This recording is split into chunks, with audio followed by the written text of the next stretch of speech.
Assalamualaikum warahmatullahi wabarakatuh. Alhamdulillah alladzi bi ni'matihi tatimmus sholihat wa bi fadlihi tanzilul barakat. Amma ba'du. Excellency Kiai Haji Abdul Mujib Imran SHMH and his family is the owner of Al-Yasini Islamic Boarding House. Respectable Haji Ahmad Munif MPD as the school principal of SMA Excellent Al-Yasini. Respectable all the juries of the storytelling competition. Miss Haja Olivia Emilia MPD, Miss Ani Hidayati SPD, and Mr. Muhammad Luki Fendi Yulianto. First of all, let us thank to Allah the Almighty who has been giving us some mercies and blessings so we can stand here without any troubles and obstacles. Second of all, may salawat and salam always be delivered to our Prophet Muhammad sallallahu alaihi wasallam, who has been guided us from the darkness to the lightness, from Jahiliyah era to the Islamic era, namely Islamic religion. I am Siti Fatima Azaro as the master of ceremony in the storytelling competition held as a part of 17 Dismaudia SMA Excellent Al-Yasini. Now, let's start the judging process by reciting Al-Fatiha together. Al-Fatiha. Well, viewers, we can start judging process now. The first contestant is Nadia Alicia Paprinha from SMP Al-Irsyad Kraksan. Let's check it out.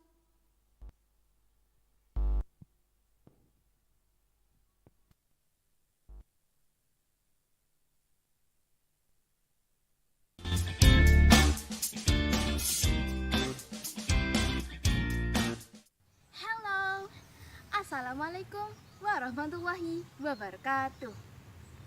First, let me introduce myself. My name is Nadia Alicia Paprinha from SMP Al-Irsyad Kraksan Probolinggo. And here, I will tell you a popular folklore from my city, Probolinggo. It is called The Legend of Mount Bromo. Have you heard about Mount Bromo? Mount Bromo is one of the active mountains in Indonesia. It is located in Probolinggo, East Java. There live the people of Tengger. And what I'm wearing right now is a Tenggerese traditional dress called Simpul Kawan. Okay, without any further ado, here's the story. Long time ago, there lived a couple in the village near the top of Mount Bromo. Their names are Joko Seger and Roro Anta. They lived peacefully in the village, but they were not happy because after some time they did not have any children. The husband, Joko Seger, made an effort to have children. He meditated in Mount Bromo every day, asking for God to give them children. One night, Joko Seger had a dream. In his dream, he was told by the God that he will have descendants, but only on one condition. The God asked him to sacrifice one of his children to the crater of Mount Bromo. If he refused to sacrifice them, then the God will get angry. Without thinking twice, Joko Seger agreed to the condition. And then a miracle happened. Every year, the wife, Roro Anteng, gave birth to children until she reached 25 children. They were very happy and loved their children so much that they were reluctant to sacrifice them to the crater of Mount Bromo. They did not give anything to the crater. And then something bad happened. One day, there was a big eruption of Mount Bromo. Smoke, fire, hot cloud of ash came out of its crater. The earth was trembling. The sky was dark.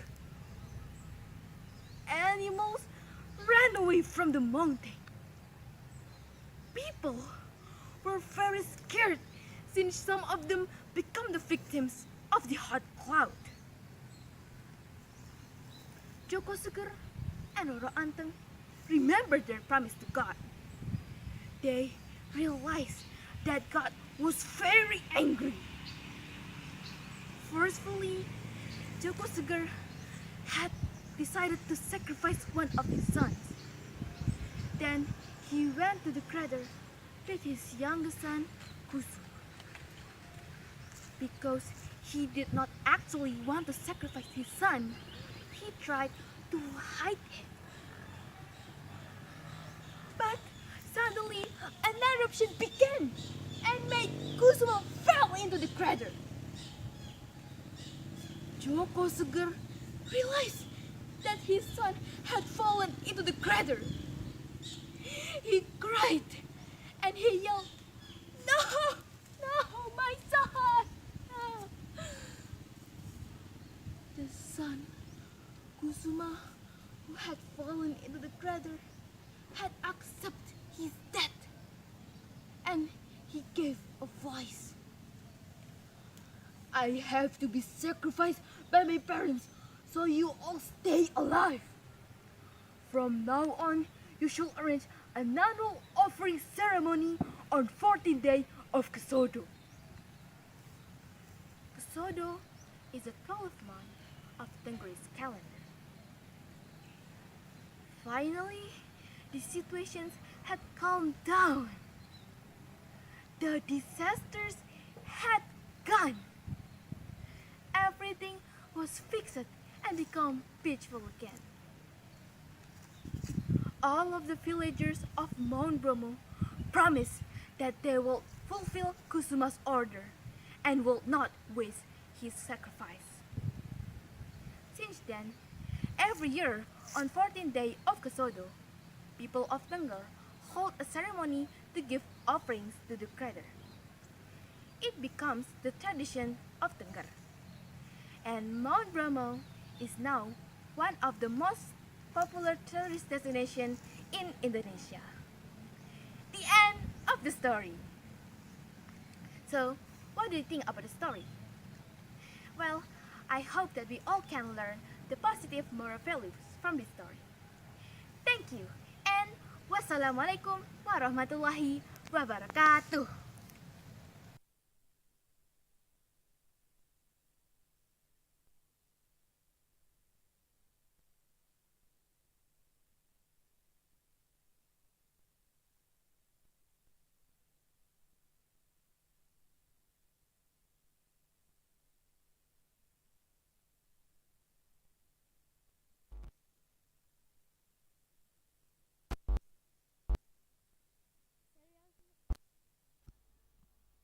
Serial number 2 entry has been disqualification. So, the next contestant is Jessica Brilian Hanani Putri from SMP Unggulan Al-Yasini. Let's check it out.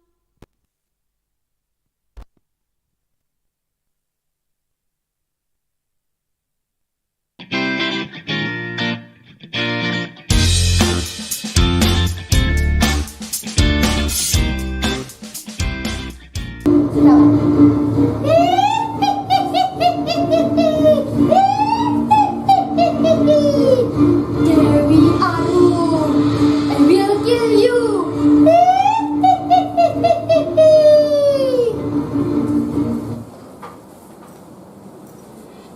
Hello friend, hello Jajat. How are you today? I hope you all are so fun. I will tell you story.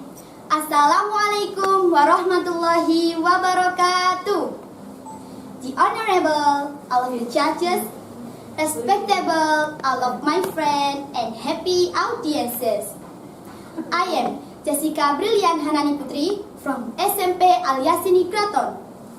Now, I would like to tell about the legend of Tegal Arum Pasuruan. Once upon a time, There was a kingdom where its people lived peaceful and never found difficulty to fulfill their daily needs. Because the king Jatipati governed his people with care and wisdom.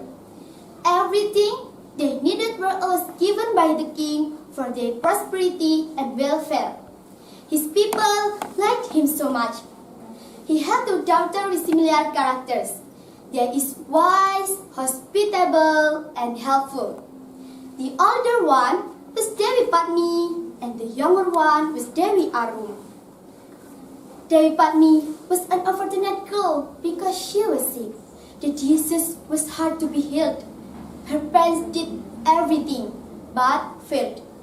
The disease was given by Mayo, an ugly, evil witch. Dewi Padmi would be healthy if the king gave Dewi Arum to the witch. She wanted her because Dewi Arum was protected by the power of God. There was a saying, the one that could kill the witch is Dewi Arum. She didn't want it happen. One night, the witch came to the palace and appeared in front of the King Jatipati's bedroom window. She said,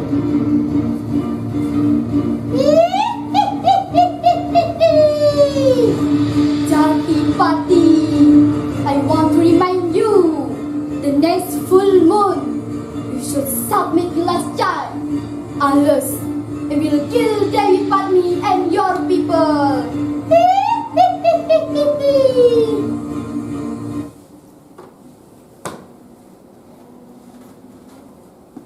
The king was afraid and said, Please help my daughter and get away from my younger daughter. Take my kingdom if you want. The witch replied,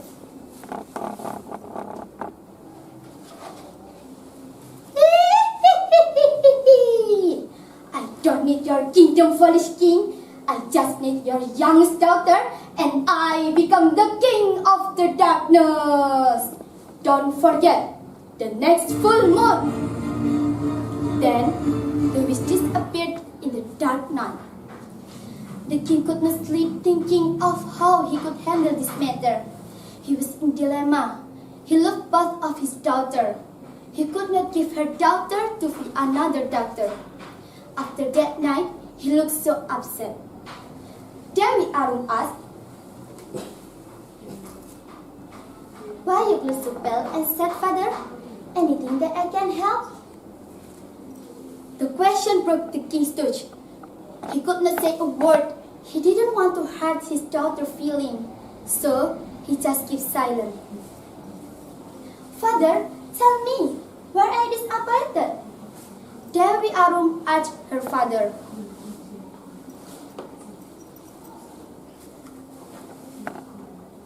Last night, the witch came by.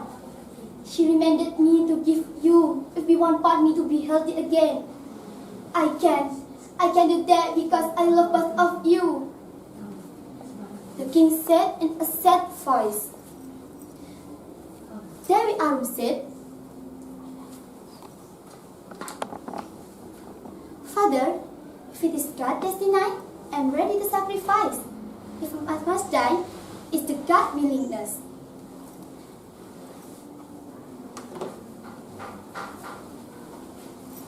No, my daughter. I can sacrifice myself, but not you and your sister, said the king.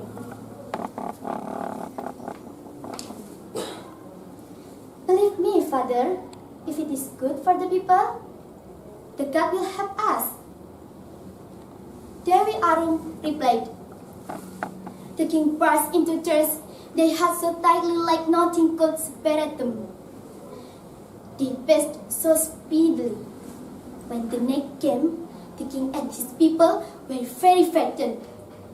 It was the full moon, and the king had to give Dewi Arum.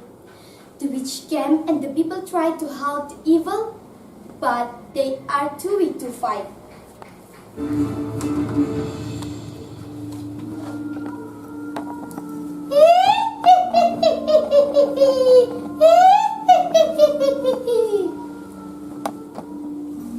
The evil witch soon frightened the king and his people.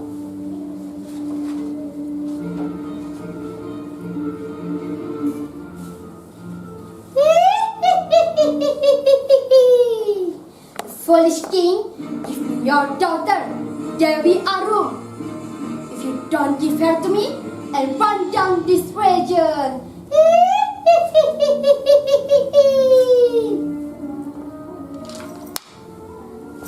The king was worried and did nothing.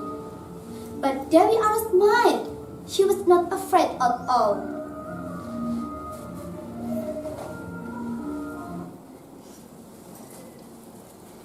Father, don't be sad. I approached the god Destiny. Be sure the god will help us. Dewi Arum said. Not long after that, the witch took Dewi Arum away with her broom. They landed on a garden not far from the palace. The garden was ugly as if there were not life. The witch then took a sword and was ready to kill Dewi Arum.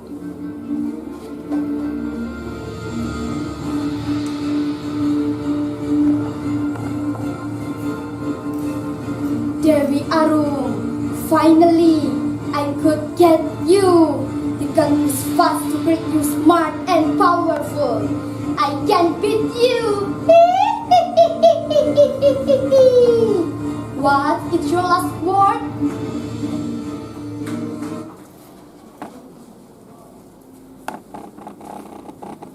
I just want to say, I die not because of you, but it's God's destiny. He does everything. Dewi Arum said bravely.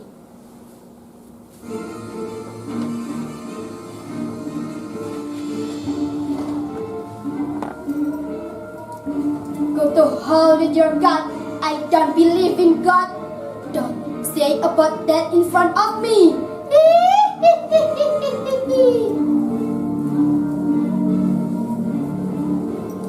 Then he swung his sword to Dewi Arum's neck. Blood splashed everywhere. The flowers sprang out of the garden.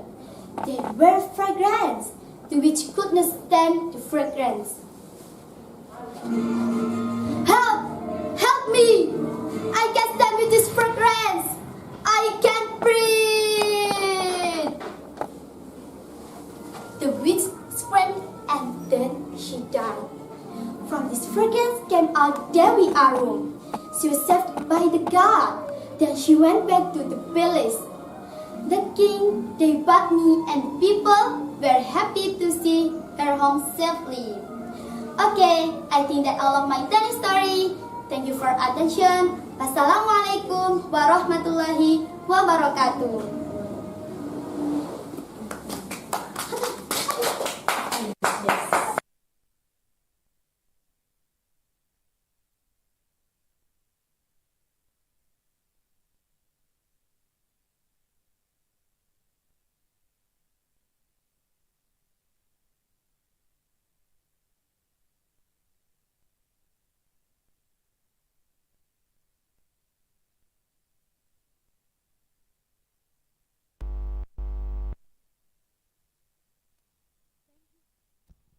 Thank you very much. The next contestant is Annabel Cordelia from SMP Negeri 1 Kota Magelang. Let's check it out.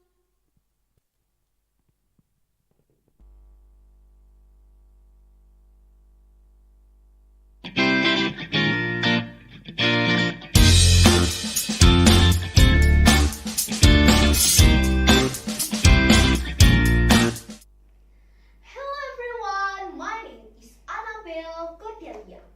I'm from Magelang 1 State Junior High School. Today, I'm going to tell you about the legend of pigeon. Please enjoy. Once upon a time, there was a farmer who lived with his wife and their only son.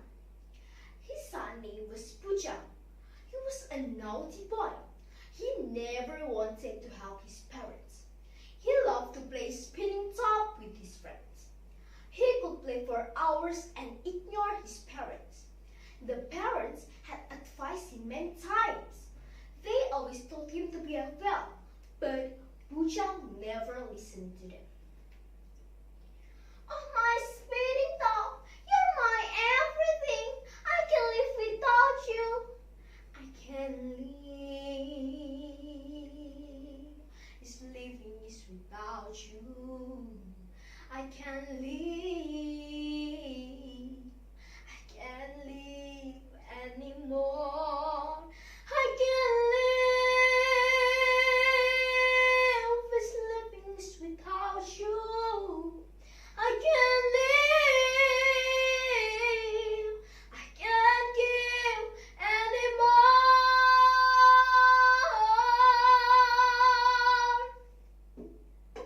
Suddenly, his mom came and shouted, OMG, OMG! Bujang, what are you doing? It's almost dark and you're sleeping with your spinning top. Oh my Bujang, what should I do? You never listen to your parents. One day, it was a harvest season. All the farmers were happy to harvest the rice, and so were Bujang's parents. His parents wanted to harvest rice, and they asked Bujang to stay at home and take the cleaning. Bujang, we will go to the rice field to harvest rice. Please stay at home and don't go anywhere, okay? His father said, What? My parents are going to the rice field all day long? Yes, yes, I'm gonna be free. I want to break free. I want to break free. All he wanted was going out and play the spinning top with his friends. Do you want to play spinning top? Come on, let's go and play. I never see you anymore. Come out the door, it's like you've gone away.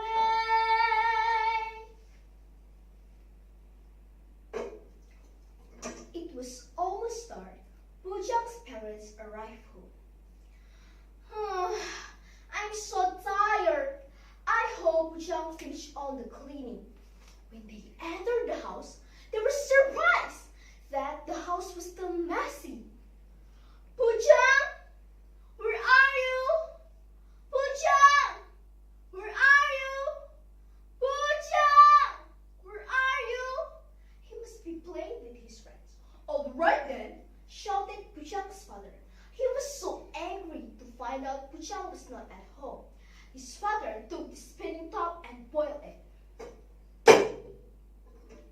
When Bujang arrived, he was very hungry and opened the box. He was surprised that he found his spinning top, not food instead. Bujang was sad and cried. I believe I can fly. I believe I can touch the sky. I think about it every night and day. Spread my wings and fly away. Amazingly, when he was singing, some feathers grew in his body. His mouth slowly changed into a beak. Then Bujang became a bird. He became a pigeon. Finding out that he was a bird, he flew and left the house. In the morning, Bujang's parents woke up and heard a bird singing. Wait, the voice is familiar, said Bujang's father. Yes, let's listen again.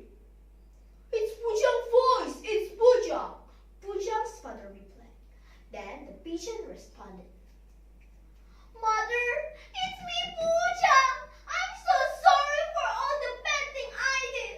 Please forgive me. I can't be with you now. Goodbye, Mother. Goodbye, Father. Then Bujang flew away. The parents were very sad, but they could do nothing. From this story, we can learn that we must obey our parents. That's all. Thank you.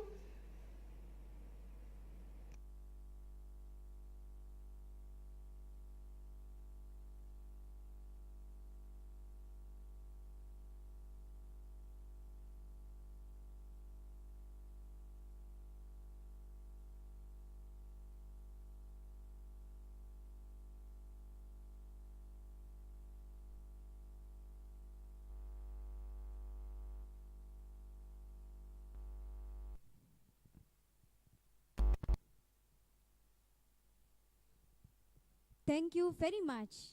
The next contestant is Karisa Ramadhani from SMP Unggulan Al-Yasini. Let's check it out.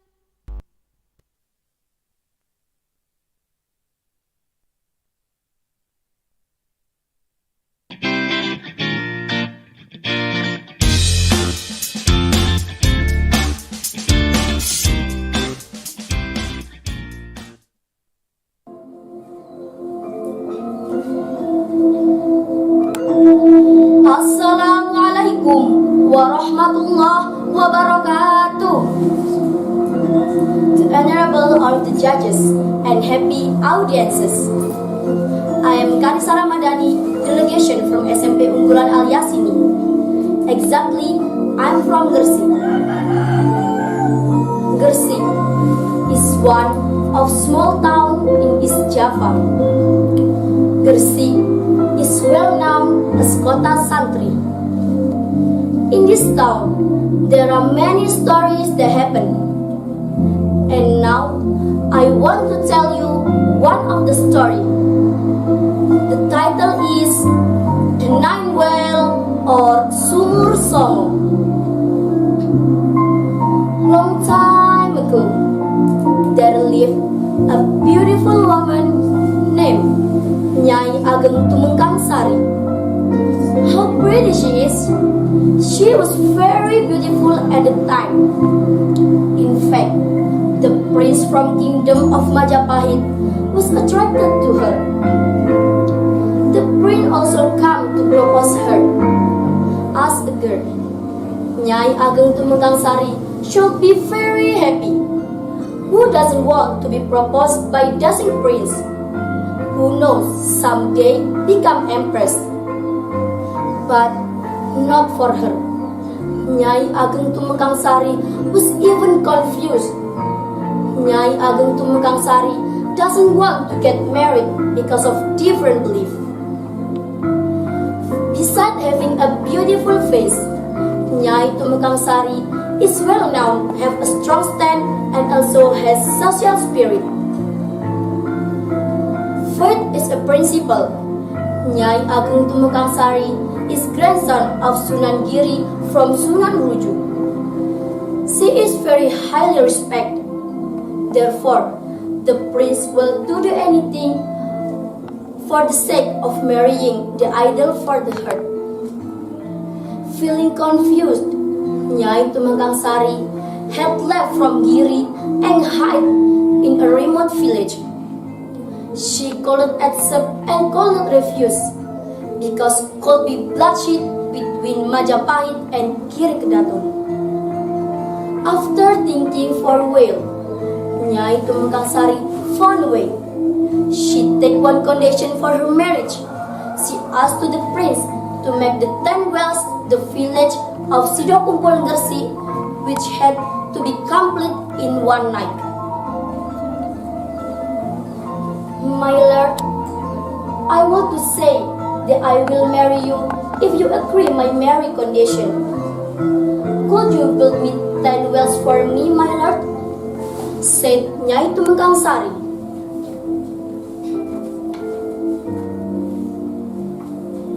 Oh, that will be all right. I will do anything for you, said the prince.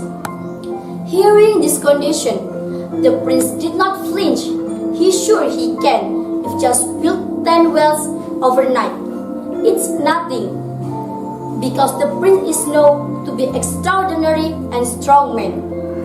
So he put all his strength into building the 10 wells. As the prince believed, the 10 wells were completely finished in just one night. The next day, the prince took Nyai Tumengkang Sari to see the request the well. However, this beautiful woman has a clever trick. Nyai Ageng Tumengkang Sari, I want to take you to the village where I have built 10 wells for you. And here there are 10 wells that you want as wish, said the prince. Will she think it one of the wells? Nyai Tumengkang Sari asked the prince to count the number of wells. In fact, Nyai Tumangkangsari was worried, afraid the prince know her trick. However, he continued pray to Allah, request her marriage to the prince, not to materialists.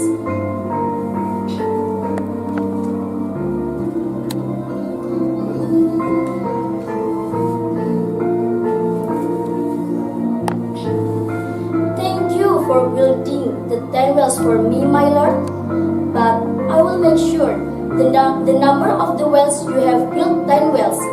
So, could you like to count them for me, my lord? Said the prince.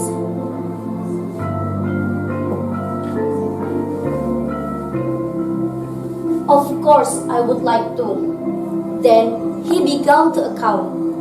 1, 2, 3, 4, 5, 6, 7, 8, 9. The prayer was answered. After counting the number of wells, the prince was shocked and confused. One of the wells suddenly disappeared. Prince caused there are only 9 wells. He tried to count the well again and again, but the number was still same. The number of the wells that were built seemed to be missing one. Prince is not aware that there is one of well occupied by Nyai Tumangkangsari.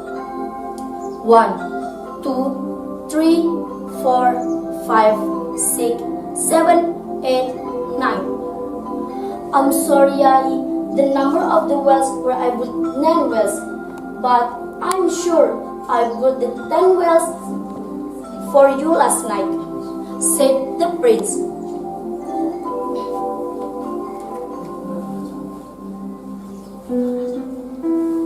Because there are only 9 you will have built, you cannot marry me, said Nyai Tumangkangsari. Because there were only 9 wells left, the prince's marriage to Nyai Tumangkangsari was cancelled, and Prince returned to Majapahit with sadness and disappointed. Now, Sidangkumpul village, well known is Sumur Songo. So, we can learn from the story, fight your faith without hurting each other. The last I say, Assalamualaikum warahmatullahi wabarakatuh.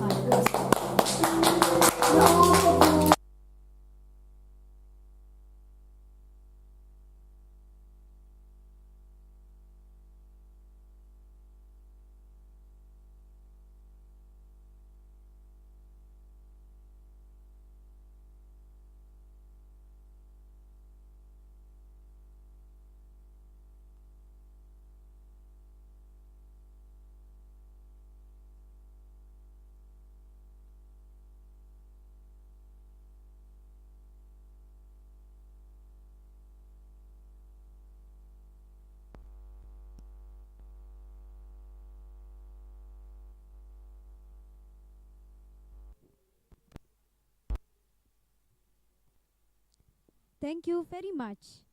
The next contestant is Bambang Tiofani from SMP Badri Tuja Full Day School. Let's check it out.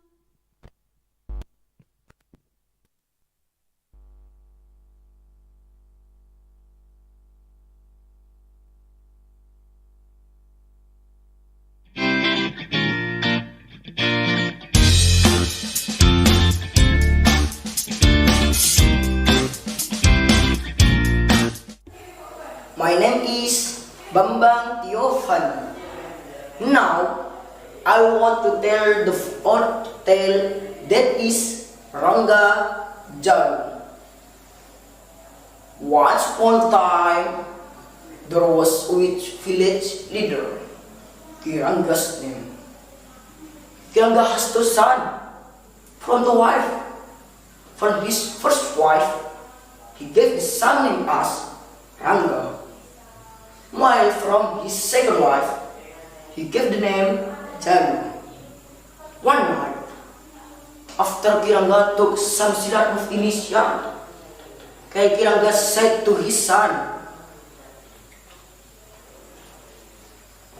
Rangga and Jalu, you are all grown up. I have given all the knowledge that I have. And now, Go and seek a teacher where instinct will lead. Study earnestly and absorb as much knowledge as possible. Does that mean you will ask? It's not like that, my son.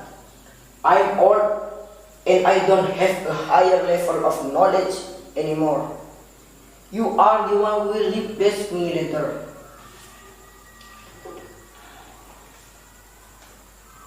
Where and whom we study, Father? Follow your instinct, and I hope that you to take different paths to find one teacher. I wish that before you return to this village, you will have the experience of dealing with the problems on your own. As expected by their father, Rangga and John choose different direction. Rangga moved to the southwest to place at the foot of Mahameru, while Jalu chose to walk to Langan Mount. Now 60 full months they have been fulfilled. In fact, they forgot their father, but said that they would return to Banjarsawa hamlet. When it was 60 full months, the active pursuit of knowledge made them forget their hantul. The two sons, early in the morning, Rangga arrived at Banjarsawa hamlet. A strong sick person in front of him. Dryras fears the ground. He stepped one creek by water in years. The two sons of Rangga then prepared to exert their next supernatural power. With a standing posture, Jalu speared his armpit. Gradually, the sound of the wind rumbled, getting clearer and clearer. Right in the middle of the two, the winds, the master meet. The two ends of the winds seem to reach each other and form a vortex until water splashed up. Residents also shouted happy to feel the fresh rain. Due to the whirlwind, even took the water was mixed with soil. In the late afternoon, the water caused by the vortex of to the sounding continued to gush, inundating the recesses of the land. All the villagers were very happy because it had not rained there for a long time. That's how it ended up becoming with a run like the name Rangga Jan. Until now, Ranu, which is located Banjarsawa village, the Galsiwala district, probably Bergensi, continues to provide for the surrounding population, namely being short irrigation water. The last I say, wassalamualaikum warahmatullahi wabarakatuh.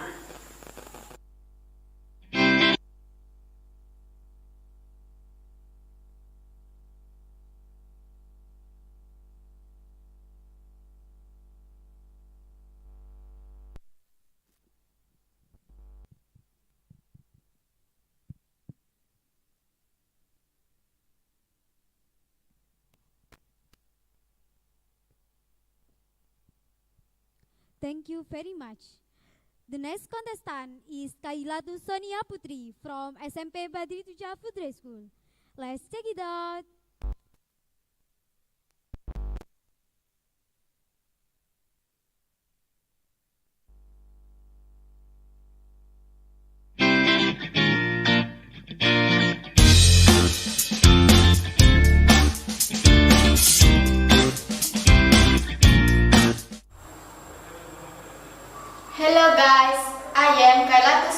poetry.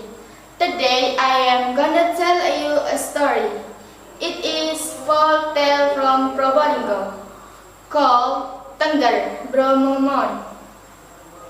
Hundreds of years ago, during the reign of the last king of Majapahit Brawijaya, things were so uncertain because of the development of a new religion, Islam. At the time, the queen gave birth to a baby girl and was named Roro Anteng. Then the princess married Joko Seger, a person from the Brahma caste. A newly married couple, Roro Anteng and Joko Seger also joined the group that went to the volcano. Then they took control of the volcano area and named it Tengger. For years as the region prospered, the king and queen were unhappy that they had no children to take their place on the throne. In their decision, they decided to climb the top of the volcano to pray and supplicate before the gods. In a meditative state, the couple heard a rumbling sound, and the hot glitter was magically alive, accompanied by golden lightning. Their prayers were heard by the gods and would give them children, but they had to sacrifice their last child in return. It is undeniably promising future. Not long after, the first baby boy was born, and Roro Anteng named him Tumenggung Klewo. Child by child was born over the years, and the number reached 25 people, who were named Kesuma for their last child. Roro Anteng and Joko Seger were very happy because of the love and affection given to their children. Happiness lasts for years, but feelings of worry and sadness still haunt them because of the promise they will ask one day.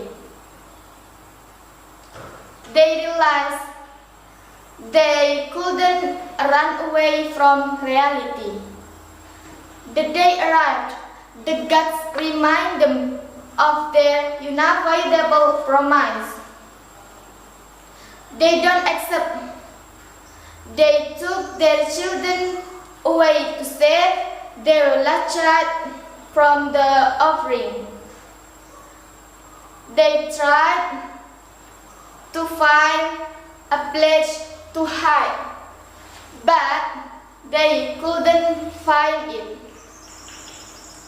Suddenly, terrible volcanic eruption followed where they went, and miraculously Kesuma, the beloved last child, was swallowed into the crater. At the same time that Kesuma disappeared from their sight, the rumblings diminished, and there was a strange silence for a while, but a voice suddenly resounded.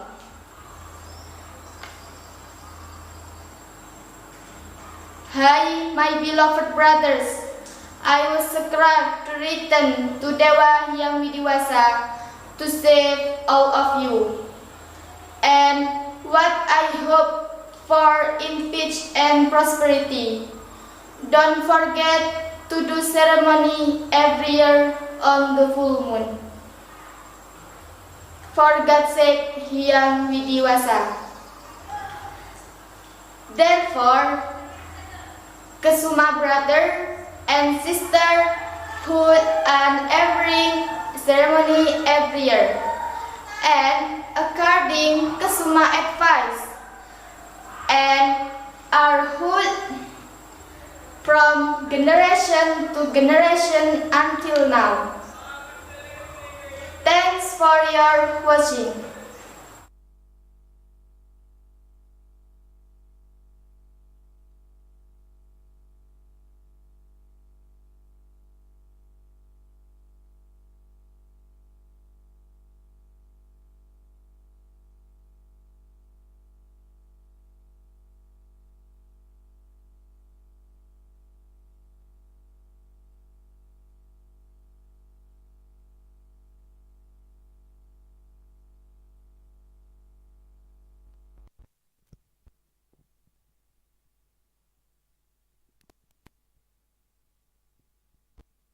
Thank you very much. The next contestant is Habib Rahman Sidik from SMP Negeri 1 Belitang. Let's check it out.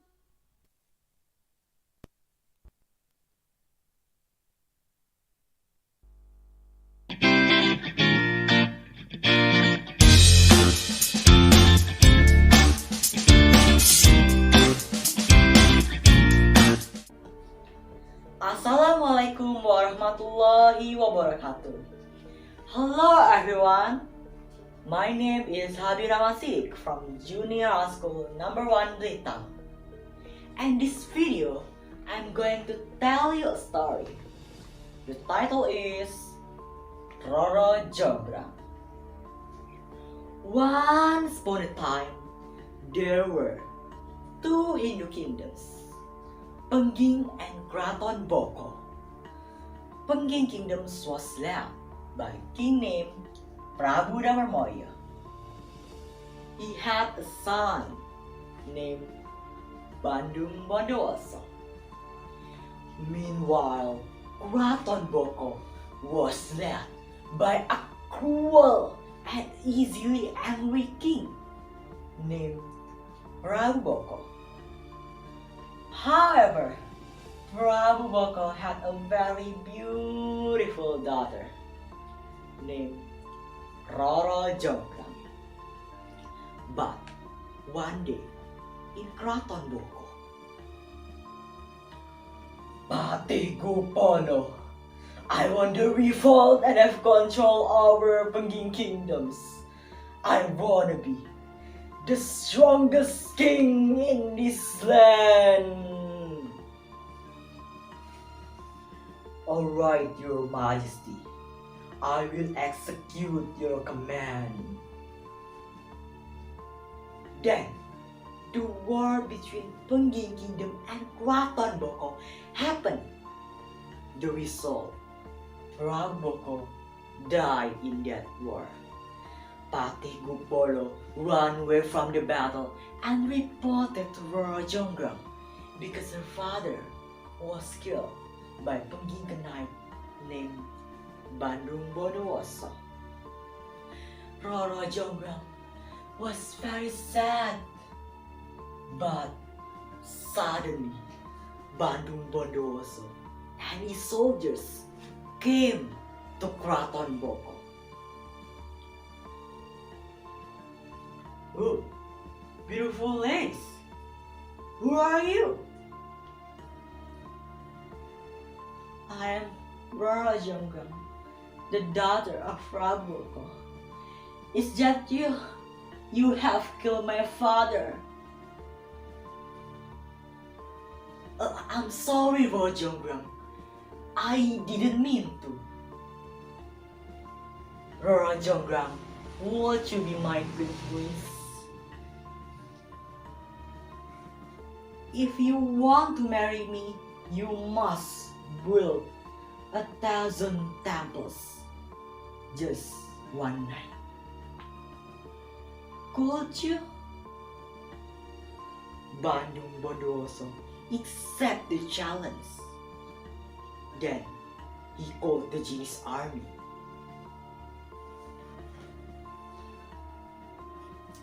Come to me, my genie's army. Come to me. I need your help. Come.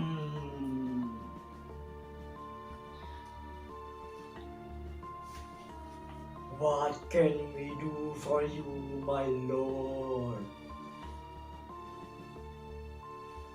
Please build me 1,000 temples, just one night. Alright, my lord, we will do it right away. The genie's army worked very badly. Roro Jonggrang was very worried. But then, she had a strategy. My servants, please help me. This strategy could make the dark night seem to be bright, as the sun were going to rise in the east. Oh, look! The sun is coming! We have to go! Bandung Bondowoso was very upset because the temples not had finished. But then, he knew that Roro Jonggrang was at tricking. Roro Jonggrang, I have built 999 temples. I just need one more temples. And the last one will be you. Ha! Then Roro Jonggrang turned into statue. Ladies and gentlemen, now we can see the statue of Roro Jonggrang in Prambanan temples. The most important thing is we must not be arrogant, even if we are strong and smart, because there will be other people who are stronger and smarter than we are. That's all my story. Thank you very much. Wassalamualaikum warahmatullahi wabarakatuh.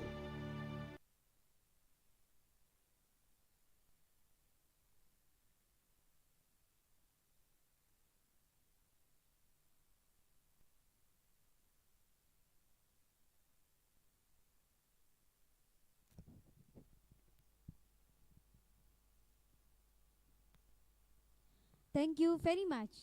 The next contestant is Humaira Laila Jasmine from MTS Unggulan Purwanida. Let's check it out.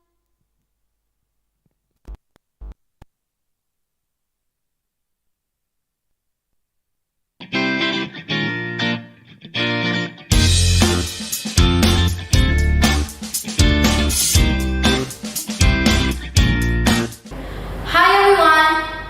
Have you ever heard about Blitar? Well, Blitar is a small city located in East Java. This city is well known as the land of kings. I am Humaira Laila Jasmine from MTS Unggulan Purwanida. I'd like to tell you a wonderful story entitled The Origin of Blitar.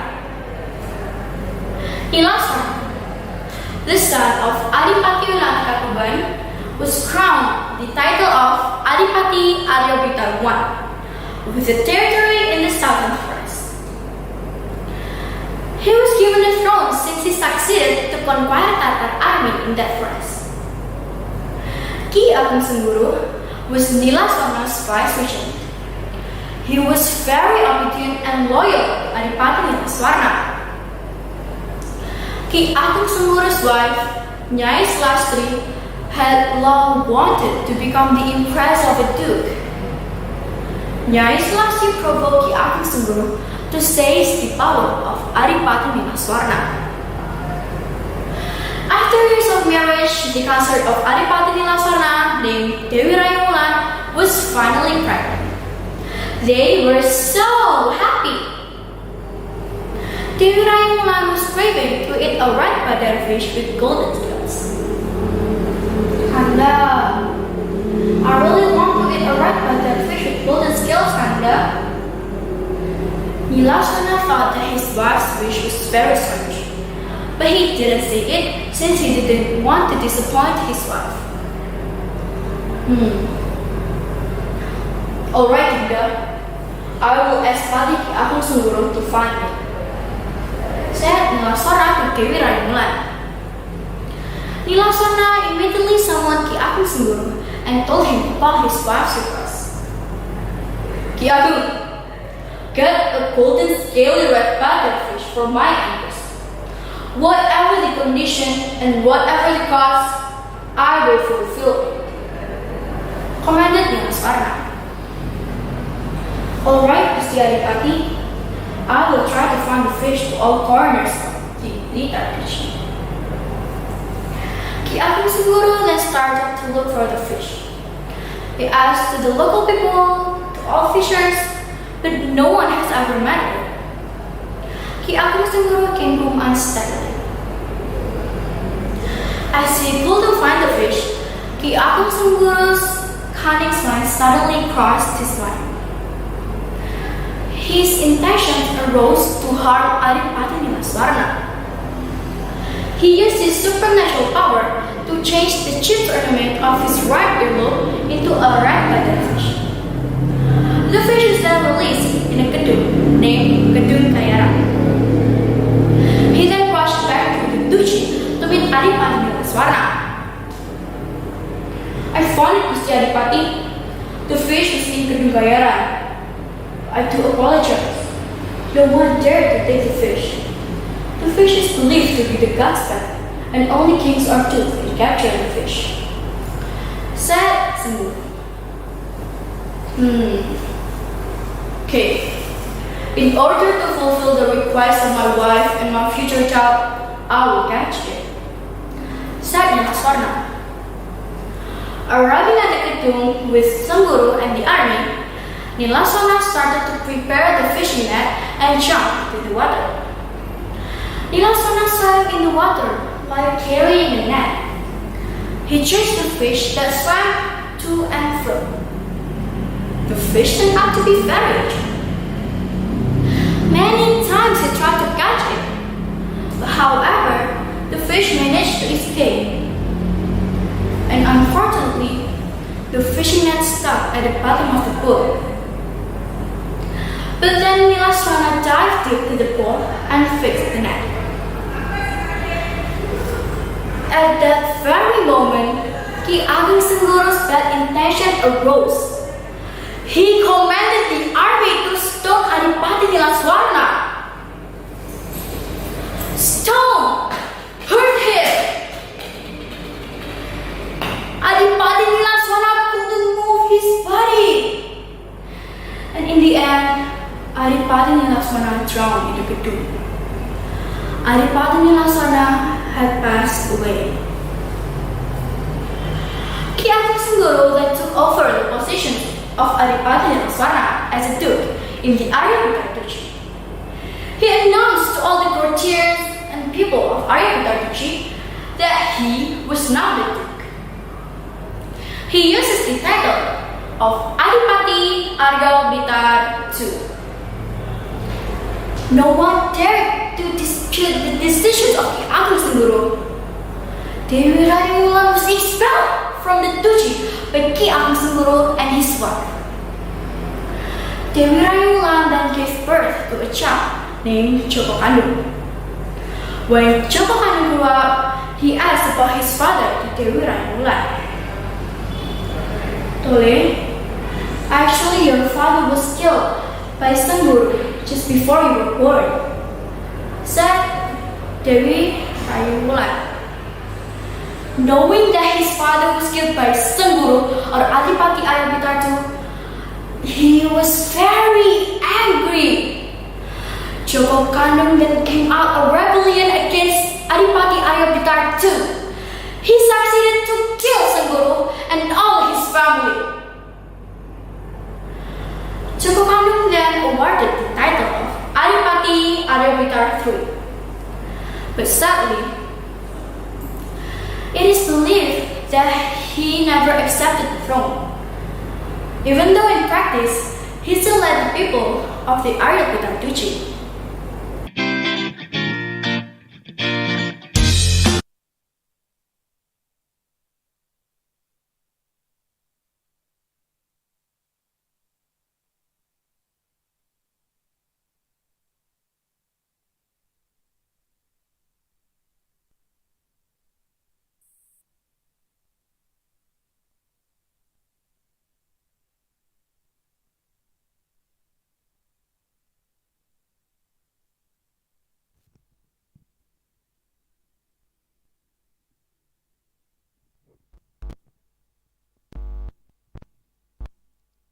Thank you very much. The next contestant is Laila Azahra from SMP Islam Al-Ma'arif 1 Singosari. Let's check it out.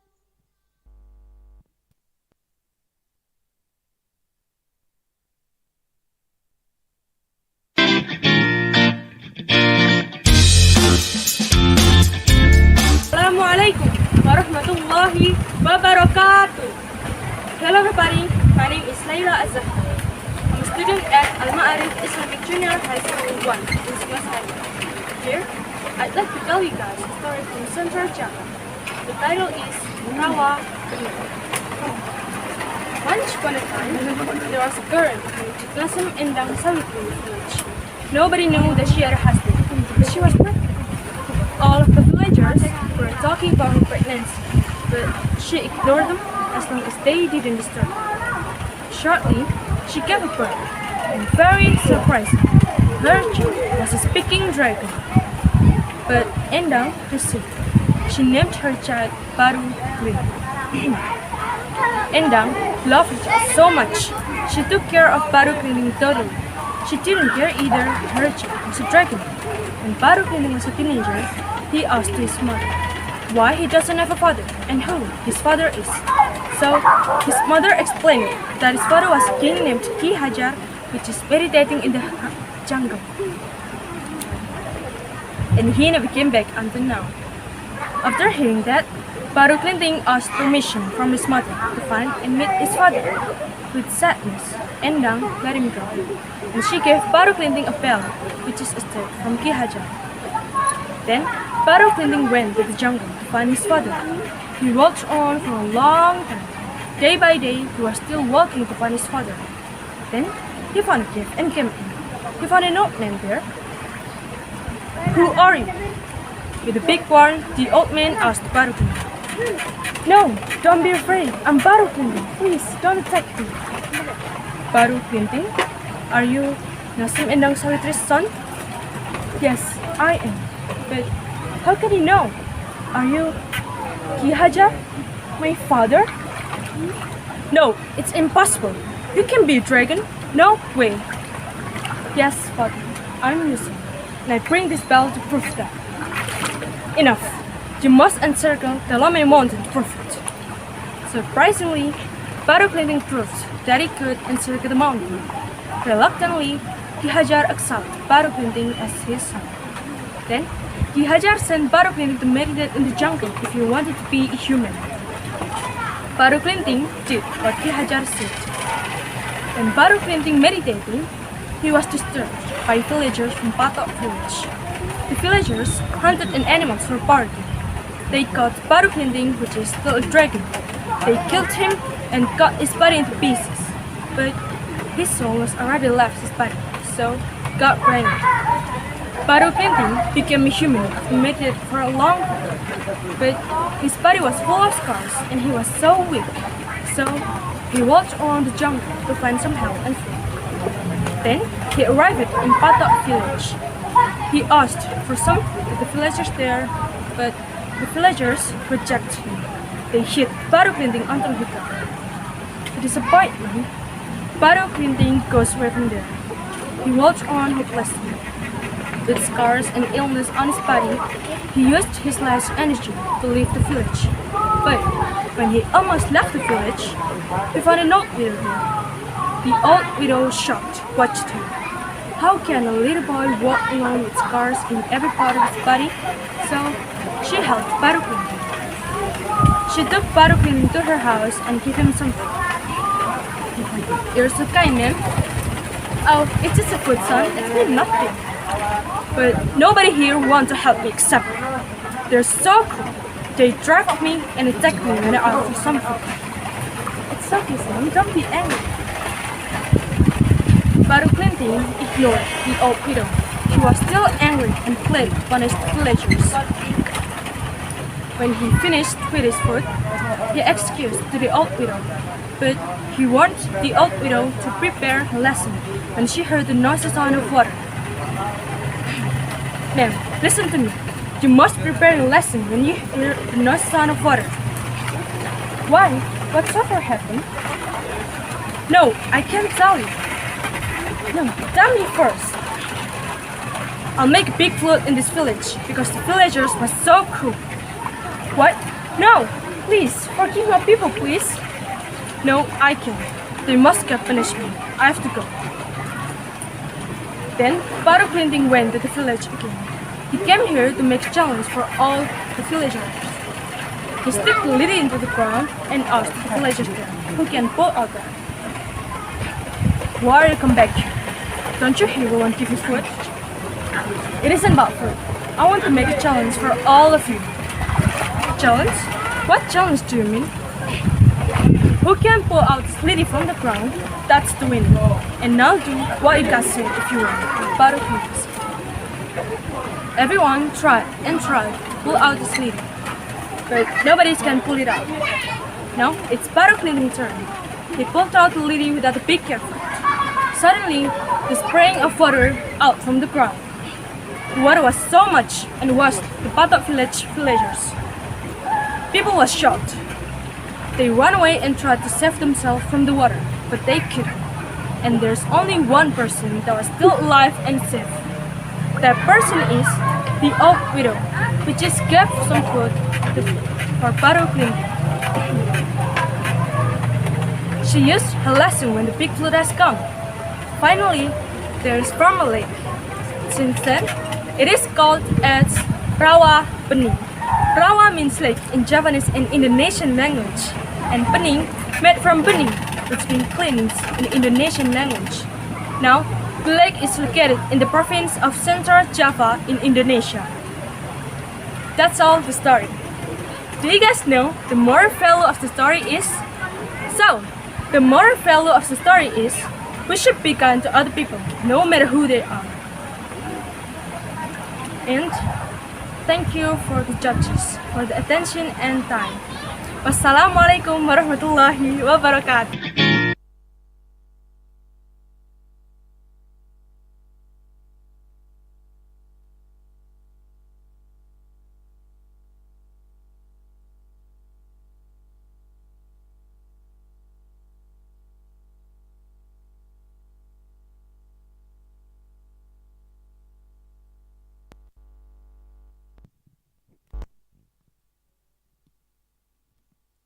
Thank you very much.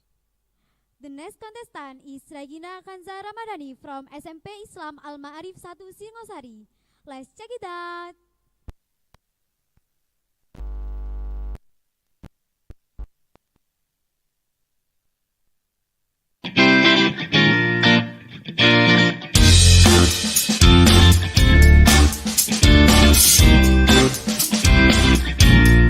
Assalamualaikum warahmatullahi wabarakatuh. My name is Regina Kanza Ramadhani. I'm from SMP Islam Al-Ma'arif number 1 Singosari. Hello everyone, I will tell you about stories Jaka Tarub and 7 Angels. Once upon a time, there was a widow who lived in the village of Dadapan. She had a son whose name was Jaka Tarub. Dadapan village was close to a wood, so Jaka Tarub liked to go to the wood. He liked hunting for animals with his arrow. One day, when he was in the wood, he saw a beautiful rainbow and he saw 7 angels went down through it. He came closer and searched for them. 7 angels were swimming and taking a bath in a lake. Jaka Tarub looked at them while hiding behind trees. Wow, they are very beautiful. This time, Jaka Tarub had an idea. Aha! I've a good idea. I will take one of their souls, so one of them will stay here and I should become my wife.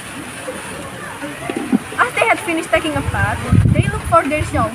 One of them could not find her shawl, that is Nawang Wulan shawl. So, the 6 angels back to the heaven. Nawang was crying in the water. Then Jaka Tarub approached her. Excuse me, why are you crying? Who are you? Don't be afraid, I'm Jaka. Why are you crying? I lost my shawl, so I cannot go home. My name is Nawang Wulan. I'm an angel, and I can fly without my dead shawl. It's okay, don't be sad, Nawang. If you want, you can stay at my home while looking that shawl. Okay, I agree. Maybe that's the best way. So, Jaka Tarub and Nawang Wulan went to Jaka's home. After that, Nawang Wulan always looking for her shell, but she didn't find her shell anymore. Not long after that, Jaka married her. As an angel, Nawang Wulan had spiritual power. She could cook rice with just a bar of rice.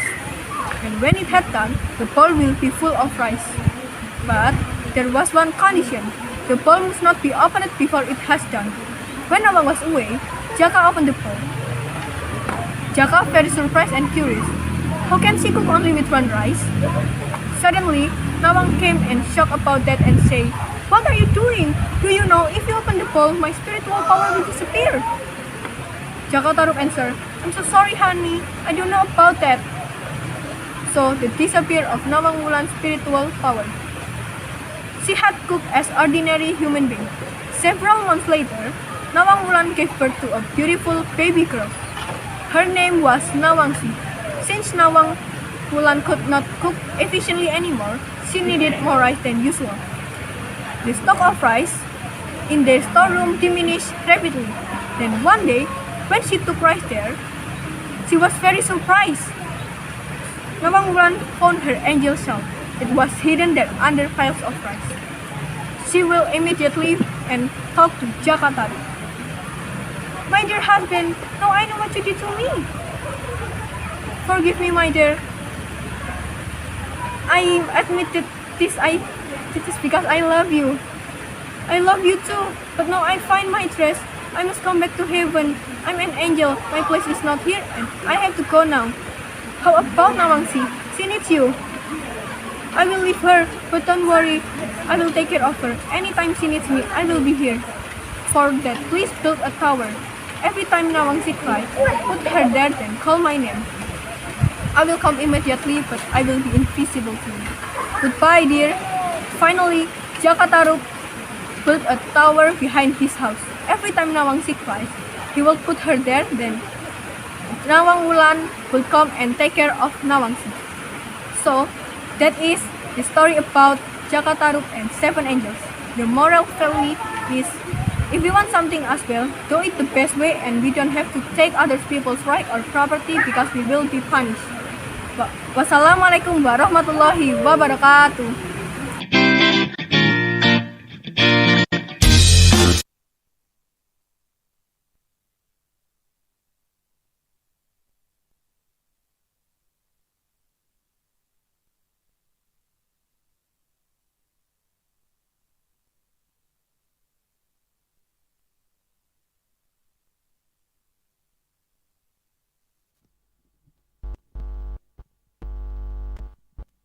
Thank you very much.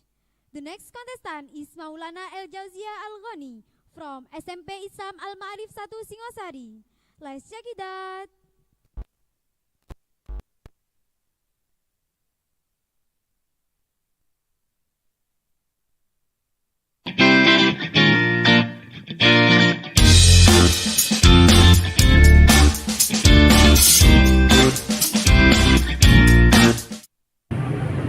Assalamualaikum warahmatullahi wabarakatuh. Hello friends, my name is Maulana El Jauzia Al Ghani. I'm gonna tell you a story about Singosari. Singosari Kingdom History. Kenaro is a handsome teenager from Kanter village. He has a big dream, has a strong will to make it real. Unfortunately, he has a problem with his patience. To achieve his dream, he wandered. On the road, he met a poet named Lohkawe. When Lohkawe sees Kenaro, he has a feeling that Kenaro will be a great person. Kenaro then offered to become his adopted child. Kenaro happily accepted that offer. One day, Lohkawe invited Kenaro to visit the ruler of the region. His name is Tunggul Amatung. Tunggul Amatung is vice king from Kediri in Kertajaya Kingdom. Kenaro, fascinated by Tunggul Amatung's house. The first time he saw Kendadas, he saw light coming out from Kendas's body.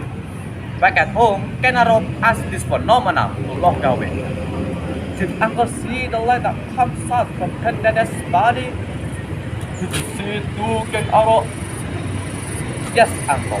What does that mean?" It means a girl is a girl that will pass down a generation of great kings. At home, Kenaro is pensive. What happens, Kenaro? Hastily, cannot explain his reason to walk away, to change his fate and will to serve Tunggul Amatung. Maybe that's the way you live. I'll let you serve Tunggul Amatung. My message, be a good servant. Finally, Kenaro devotes himself to Akwu. He's a good servant. He does his job very well and quickly becomes Tunggul Amatung's trusted person. Over time, Kenaro wants to become an Akwu, but how? Tunggul Amatung has another trusted person. His name is Kebo Ijo, but he has a sly and like to show off behavior. Other than that, he also stupid. Kenaro and Kebo Ijo becomes a good friend. I see someday you will look restless and hard to sleep. What happened? Kebo Ijo, you are my closest friend. May I ask for your consideration? Ah, you really a friend. What can I help? Kebo Ijo, is it wrong if I want to be an Akwu? Supposedly you that deserve Tumabel, to rule Tumabel, not that Tunggul Amatung. Ah, you must be joking. No, Kenaro, this is serious. You are more foul to be an Akwu. If needed, just kill that Tunggul Amatung. What Kebo Ijo said answered Kenaro's question. He then planned a way to kill Tunggul Amatung. In that region, there's a famous curry maker. His name is Ampu Kandring, but not everyone can get Ampu Kandring's curries. Hearing this, Kenaro goes to Ampu Kandring. He asks a curries to Ampu Kandring to kill Tunggul Amatung. Please, make me as strong as curries. To make that kind of curries, it will take a long time. Be quick, because I can't wait to have a beautiful curries. I can't promise, but I will try. Countless times Kenaro visits Ampu Kandring to ask for his curries. Ampu Kandring, where's my curries? It's been months. It's not done yet, Kenaro. Kenaro then argues with Ampu Kandring. Swallowed by his madness, Kenaro then grabs curries that's not done yet and stabs it to Ampu Kandring. Before Ampu Kandring dies, he curses Kenaro. Kenaro, I'm not the only one that's killed by that curse. You will later killed by that curse too. That curse was 7 human souls. Kenaro not scared by Ampu Kandring's curse. In his heart, he really wants to kill Tunggul Amatung. At home, Kenaro kind of hurt himself and thinks a way to kill Tunggul Amatung. Suddenly, he smiled when Kebo Ijo passed by. Hey, Kebo Ijo, you know who made this curries? Huh, that curries is made by Ampu Kandring. Who owns it? Of course, it's mine. Can I borrow it? Because you're my good friend, of course, but not for long. Everywhere he goes, he brings his curries along with him. Not only that, he likes to show it off to everyone. Suddenly, the whole Tumabel is in uproar because Tunggul Amatung once dead. He died with curries that Kebo Ijo always brings along with him. Of course, he accused Kebo Ijo as the murderer. Kebo Ijo then executed with that curries. Hearing this, Kenaro smiles with satisfaction because he finally killed Tunggul Amatung. He successfully replaced Tunggul Amatung. Not only that, at year 1222 BC, he built Singosari Kingdom. He also married Kendedes, Tunggul Amatung's ex-wife. Okay friends, that's the story about Singosari Kingdom. Moral values of the story is be patient, don't rush something, or else you make a mistake during your process. That's the story. Assalamualaikum warahmatullahi wabarakatuh.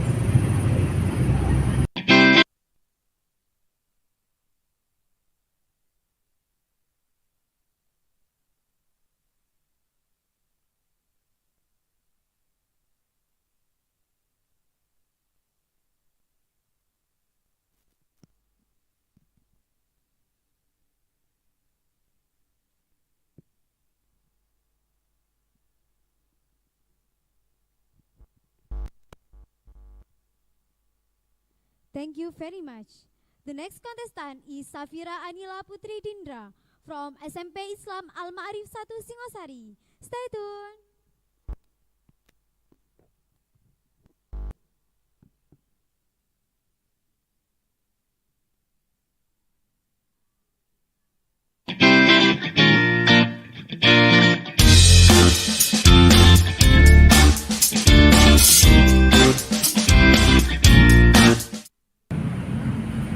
Assalamualaikum warahmatullahi wabarakatuh. Hello my friend, my name is Safira Anila Putri Dindra. I come from SMP Islam Al-Ma'arif 01 Singosari. Today, I want to tell you about the story from Central Java. The title is The Legend of Roro Jonggrang. Once upon a time, there were two Hindu kingdoms, Pengging Kingdom and Keraton Bogor. Pengging Kingdom was prosperous and welfare kingdom that was led by a king named Prabu Damarmoyo, who had son named Raden Bandung Bondowoso. Meanwhile, Keraton Bogor was a part of Pengging Kingdom jurisdiction and was led by a cruel. Do you know what? The king was not mad. The king was a giant. However, Prabu Bogor was a giant. He had a very beautiful daughter named Roro Jonggrang. One day, Prabu Bogor said, Pati Gupalo, I want to revolt and have control over Pengging Kingdom. I want to be a stronger king in this land. Ha ha ha ha. Pati Gupalo answered, Of course, your majesty, I will execute your command. Then, the war between Pengging Kingdom and Keraton Bogor happened. Finally, Prabu Bogor died in the fight. Knowing his king dead, Pati Gupalo ran away from the battle, and seeing this, Bandung Bondowoso and his soldier chased Pati Gupalo to Keraton Bogor. As he arrived in Keraton Bogor, he reported to Princess Roro Jonggrang. He said, Oh, my princess, I'm so sorry. Your father was killed by Bandung Bondowoso. Roro Jonggrang answered, Oh, my father, why you leave me alone here? Why? Pati Gupalo shouted, Look, there's Bandung Bondowoso and his soldier come here, want to destroy this kingdom. Stop it please, it's enough, Roro Jonggrang screamed. Bandung Bondowoso stood still. He looked at Roro Jonggrang and her beauty chilled his heart. He fell in love with her. Roro Jonggrang said, Please, stop it please, it's enough. Please end this war. Bandung Bondowoso answered, You are Roro Jonggrang, the daughter of Prabu Bogor, aren't you? So, the rumor is true that your beauty is beyond compare. I'm so sorry, but your father attacked my kingdom. Well, I will end this war, but you should be my wife. Roro Jonggrang was very shocked. She wanted to refuse, but she afraid. And then she got an idea and said, If you want to marry me, please build me 1,000 temples within a night. Could you? Said Roro. Bandung Bondowoso answered, What? 1,000 temples within a night? I'd do anything for you, my dear. Then, Bandung Bondowoso called Al-Yasini's army to help him to build 1,000 temples. Worried that Bandung Bondowoso would finish his work, Roro Jonggrang called Al servant to make a trick. Look, there are so many temples. Oh, my servant, please help me. Oh, prepare Pandai assigned that morning had come. Then, the Chinese army ran away and never came back. Finally, Bandung Bondowoso knew that Roro Jonggrang just tricked him. He was mad because Roro Jonggrang did not appreciate what he had done. And then he cursed Roro Jonggrang became a statue. Roro Jonggrang, I have built 999 temples. I just need one more. And the 1,000 temples will be you. Ah! Roro Jonggrang shouted and became a statue. Finally, Roro Jonggrang became a statue and we can see it in Prambanan temples. That's all about this story. Anyone know what the moral value of this story? So, the moral value of this story is we must not be arrogant that we are smart and stronger. Because there are other people who's smart and stronger than we are. And thank you for your nice attention. Wassalamualaikum warahmatullahi wabarakatuh.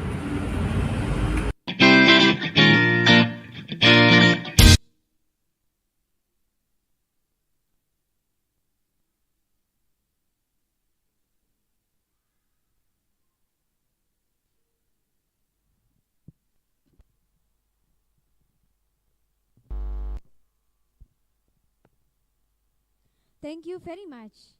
Serial number 15 have been disqualification. So, the next contestant is Zafarani Tarataskin from SMP Queen Alfala. Keep watching.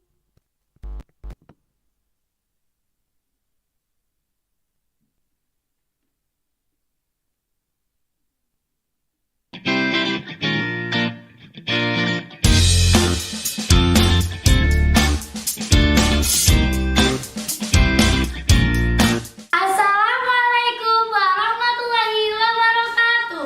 Good morning, everybody, the honorable judges, teacher, and all my friends, ladies and gentlemen. Well, every place has its own story or maybe legend. The story I'd like to tell you today is a story come from Kediri, Java. So, ladies and gentlemen, my name is Zafarani Tarataskin. I'm a student in SMP Queen Alpha, and it's a story of Cinderella's. Let's start the story. Which once upon a time there was a kingdom named Cinderella Kingdom, where King Ranaputra lived. He came with a unique hobby, regal fighting. He lived with a queen and a concubine. Yeah, the queen is beautiful and kind, unlike the queen. The concubine has behaved. She always tried to make the queen leave the palace. One day, the queen was very happy because she was pregnant. You know what? She wanted to surprise her and put up with good news. But one day I listened and informed it to her concubine. The concubine became very angry. What? No. It can't be happening. Give baby to Ranaputra. It's my dream, Ryan. It's my dream. Not her. It's my dream. She called the royal healer and played something bad with him. And then she laughed. Ha. And guys, did you know what happened after that? The bad news spread around Cinderella Kingdom. Bad news that the concubine was getting sick. Could you guess what happened to her? Stomachache? No. Toothache? No. Headache? No. The rumor said that the concubine was poisoned. Ranaputra called the royal healer to give the concubine treatment. And royal healer said, I'm sorry, my majesty. Concubine is poisoned. I said that yesterday I saw that the queen put something in the concubine. Royal healer, how dare you? Did you say I will poison my concubine? I'm sorry, my majesty. I said the truth. Ranaputra was shocked and called the royal guard to call the queen as soon as possible. Royal guard, call the queen now! Ranaputra told the truth about the queen. Of course, the queen lied. Ranaputra confused and decided to punish the queen. Royal guard, but needs the queen to boot and kill her. Ranaputra despitefully and left her. Royal guard saw the situation. He felt very sorry that the queen. He will not kill the queen because he knew everything. After that, the royal guard killed the rabbit and smeared their blood on his sword to make Ranaputra believe that he had killed the queen.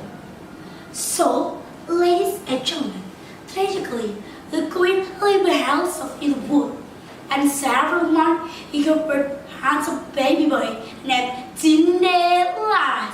He grew up as a diligent and handsome boy.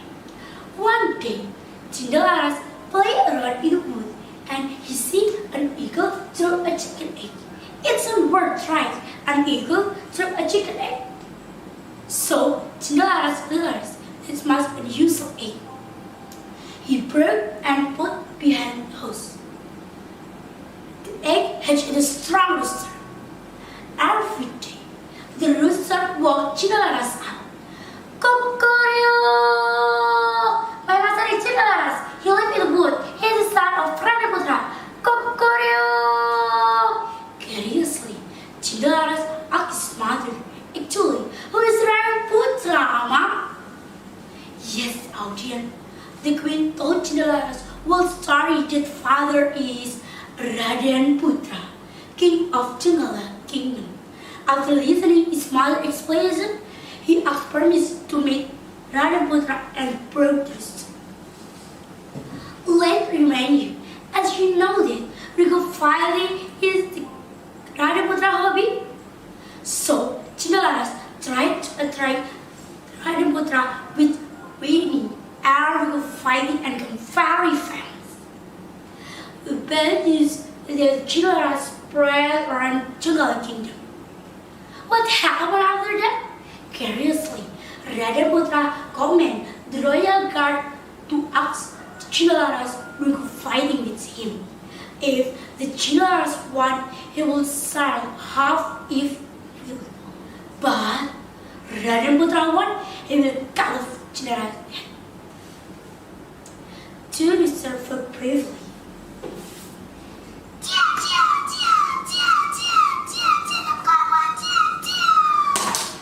The Cinderella's sister won, suddenly saying, Cuckoo!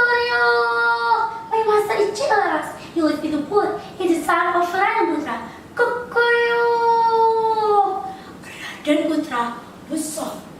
Then Cinderella told the truth that he had killed the queen and also the concubine bad behavior. Ranaputra was shocked and asked Cinderella, "Is it true?" Cinderella's answered, "Yes, my majesty. My name is Cinderella. My mother was queen. We lived in the wood for a long time." Ranaputra immediately went to the wood and picked up the queen. And he also happy ending. Cinderella and his parents happily together. So, ladies and gentlemen, this is and for the story of the concubine. She had spine, lived tired and jail, which a royal healer, cockroach, or even snake, or scorpion. Ew, the poor of the concubine. So, ladies and gentlemen, Jibril Prophet said, "Pecah Allah Al-Baqarah 191 said, Al-fitnatu asyadu minal qatl." That's why you didn't have to drop someone down to get what you want. I think that's all from me, and thank you so much. And like I said, wassalamualaikum warahmatullahi wabarakatuh.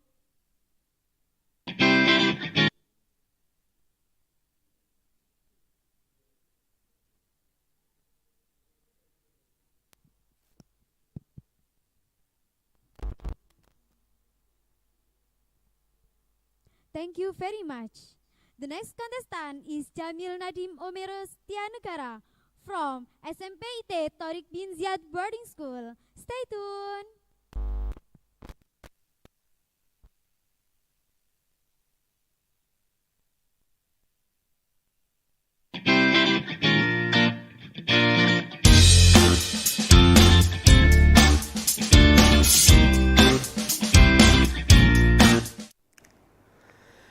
Have you ever visited North Sumatra?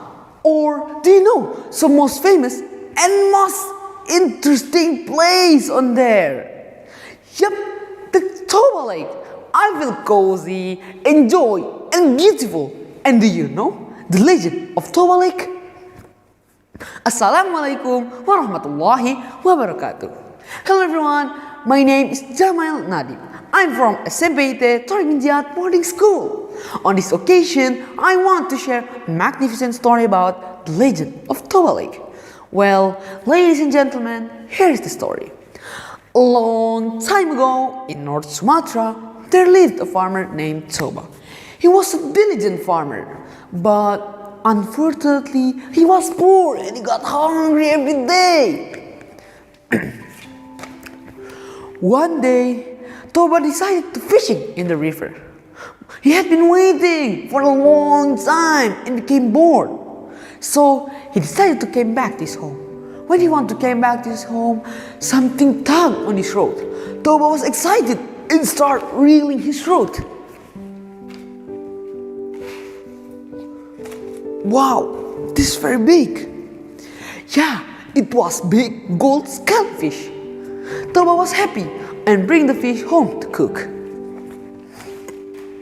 But at home, Toba was disappointed because the firewood on his home has been used up. There was no firewood in this home. I will search firewood in the fields. So Toba put the fish inside the basin and started searching for firewood in the fields. After searching for firewood in the fields for a long time, he came back to his house. Toba was surprised. His fish inside the basin has gone, but instead there was pieces of gold. What is my fish? And whose gold is this? Toba opened the door on his room. He saw a woman combing her long hair. Who's this woman? Hey, who are you? I'm the incarnation of the fish you caught later, and the gold coins were my scales. Let's go to the kitchen. I will cook food for you. You must be hungry, right? Then they go to the kitchen. Toba said on his mind, the woman has brilliant in the kitchen. And he said again on his mind, he wants to be her husband. But the woman could read Toba's mind. I want to be your wife, but with one condition. What the condition? They said. If we got married later, please don't spill my origins as a fish, because if you spill it, I'm not the only one who get the consequence. Then Toba agreed. It was an easy condition. Not long after all, they married, and Toba was working hard in the fields, very hard, to fulfill their daily needs every day. Not long after all again, Toba's wife had pregnant. Toba was very happy, and he can't wait the birth of his child. Day after day, month after month, and finally a baby boy was born, and Toba named him Samosir. But Samosir grew up into a naughty, lazy child, and all he did just playing around with his friend. Toba tried to be patient of him behavior, but Toba patience also has limits, so he tried to talk with his wife. My wife, please don't spoil Samosir forever. If you keep spoiling him, it will hard to control him. My husband, please just wait. Samosir will change. I've been waiting for a long time, my wife, but my patience also has a limit. So Toba's wife tried to ask Samosir. Samosir, come here. Here, food. Please give it to your father.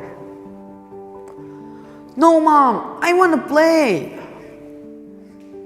Samosir, please help your mom. I beg you. Okay, Mom, I'll give it to my father. But on the way, Samosir didn't give it to his father. He played with his friend first. After playing, Samosir felt hungry. I'm starving. I will eat this food. In the distance, Samosir came running. Samosir, where have you been? I've been waiting you for a long time. Here's that.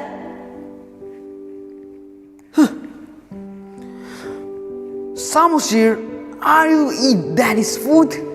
Your behavior is out of line, you little fish. Come here. Then Toba hit Samosir very hard. After that, Samosir cried very loud, "Mommy, Mommy!" Then he ran to his house. At the home, Samosir told everything to his mother. Toba's wife felt sad because Toba spilled his origins. So Toba's wife told Samosir to run up to the hill. "Samosir, quick, run up to the hill." Samosir obeyed her. Immediately, the sky was dark and lightning struck. Toba's wife has jumped totally into the river and became a fish again. Toba, who was in the field, who was broken heart, was surprised there was water going up from the river. What's going on? What happened? Toba sank into the flood. In search, the flood flooded the entire valley and only left the top of the hill. That's why the middle of the lake that's called Samosir and the lake called Toba. Ladies and gentlemen, in conclusion from the story above is, we have to keep our promise and don't be a bad temper. That's all for my storytelling. Hopefully you like it. Stay safe, stay productive, and Jamal Nadim. Wassalamualaikum warahmatullahi wabarakatuh.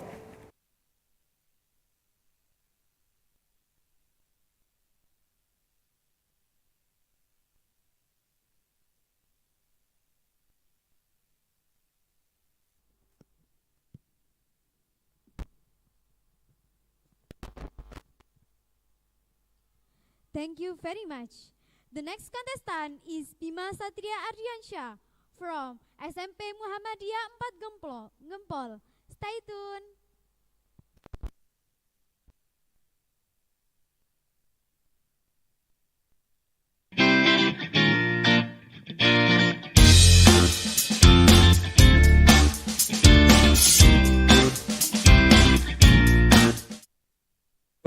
Dua, tiga. Assalamualaikum warahmatullahi wabarakatuh. Hi guys, I want to introduce myself. My name is Bima Satria Ardiansyah. You can call me Bima. I'm from SMP Muhammadiyah 4 Gempol. Today, I'm going to tell a story about the origins of Belahan Temple. The origins of Belahan Temple. Not really human, life in peace forever. Just as an experienced King Erlangga's witness led the kingdom of Mataram. Leadership of King Erlangga not go smoothly. Once upon a time, there was a trio and this way for the middle seat he held. Problems that King Erlangga was insistent, starting from the flood that nearly destroyed the Mataram kingdom. At that time, the King Erlangga very sad to see the state of his country. How not sad? Greenfields shall be efforts to destroy it a bit of flood. In a few seconds, the only remains of mud puddles everywhere.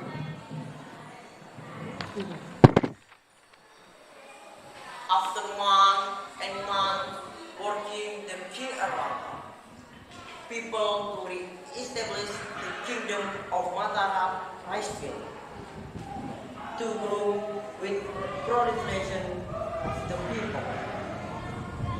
One day, a royal advisor to King Erlangga, Denting, proposed to make the sculpture in which Erlangga imprisoned King.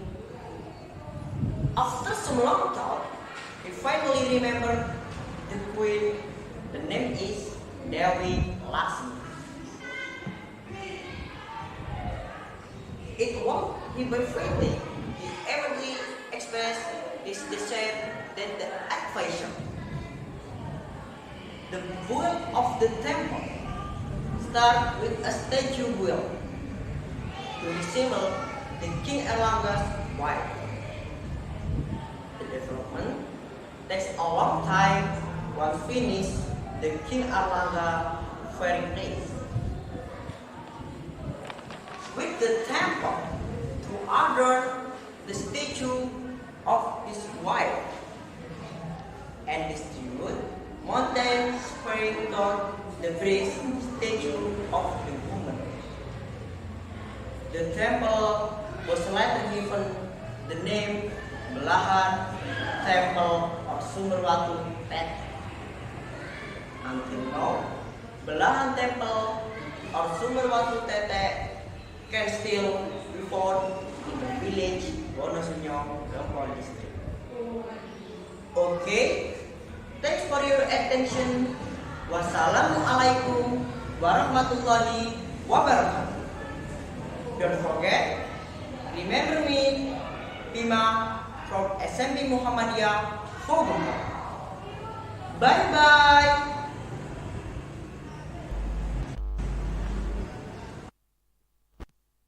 Thank you very much.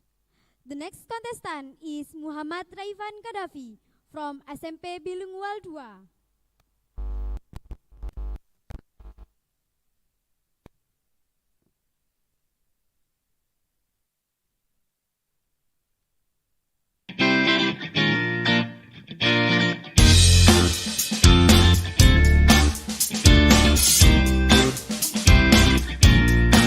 Assalamualaikum warahmatullahi wabarakatuh.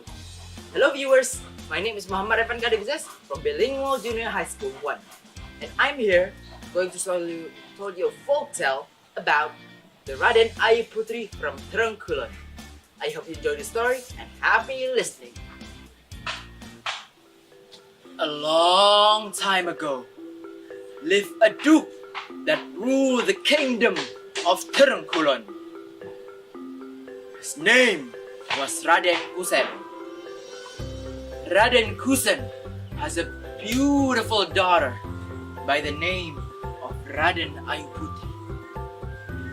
Raden Ayu has an independent spirit by his habit of selling flour in the marketplace, especially in the Garda monument of Terongwetan village. One day, Raden Kusen went out to Blambangan to look for the lost royal heirloom. At that time, Raden Ayu was still selling flour in the market. But he forgot one thing. He forgot to bring a knife. How can she cut the flour if he doesn't have a knife? He is so confused. She looked right to left to see if he can find anything. But suddenly, a handsome young man stood who she believed was Ibrahim, Kanjeng Sunan Bonang, the son of Sunan Ampel. Apparently, the young man was obliged to buy flour. Raden Ayu greeted first. "Excuse me, do you bring a knife?" said Raden Ayu. The young man replied, "Yes, Raden Ayu, I bring a knife. But this is a pangan. It's the same as a knife," said the young man.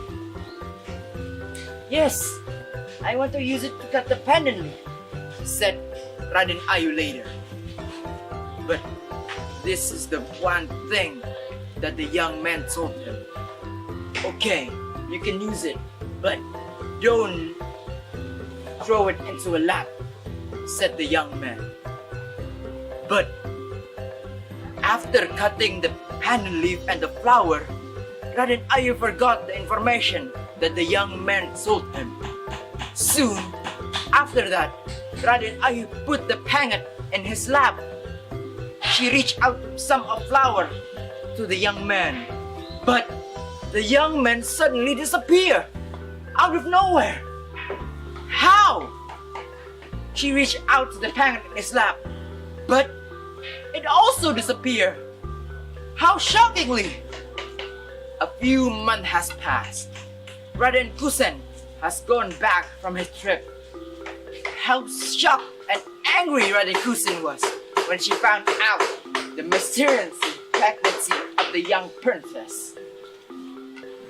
Raden Ayu has explained the truth to his father, but Raden Kusen doesn't believe any of his word. To endure the shame, Raden Kusen will show a punishment to his daughter. That is named killing her with the karang woolen heirloom that is found in Blambangan. Because of Dharma Bhakti to children and parents, Raden Ayu is willing to be killed, but with two requests. One, that he will be killed on Tuesday Kliwon and his body will be thrown into Terong River. Second, if his blood is white and smelled good, that is the sign that he is still pure and innocent. After the execution was done, the Karanguro heirloom that he stabbed into his daughter is filled with white blood. White! But it is also weirdly smelled good, like a flower. How regretful Raden Kusen was when he found out about this. Apparently, the princess has told the truth. But because of his own stubbornness, the princess has fallen to become a victim. Well, viewers, what do you think about the story? Isn't this interesting? Well, because of the story, we can take the moral value that we can act based on our emotion, because action from uncontrolled emotion is rather to be stubborn than logical. So when we act, don't base on our anger, but with our heart. Well, that's all for my storytelling, and see you later. Wassalamualaikum warahmatullahi wabarakatuh.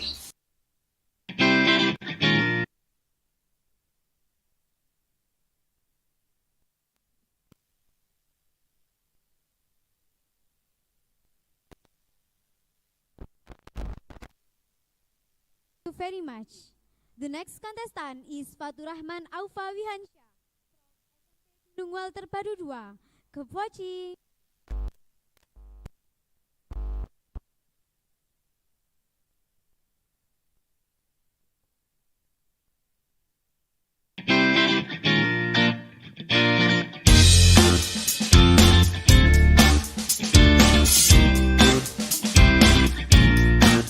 Bismillahirrahmanirrahim.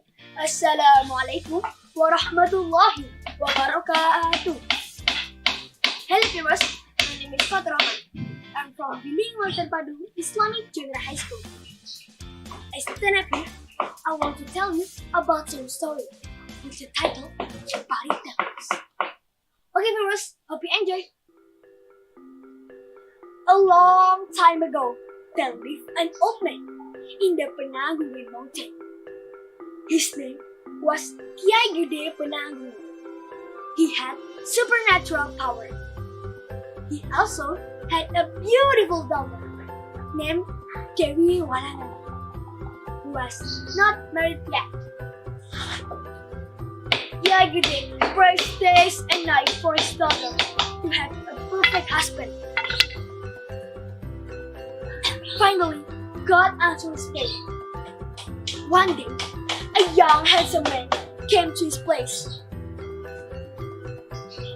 Hello, my name is Jaga Pandelan. I come here because I want to be a student.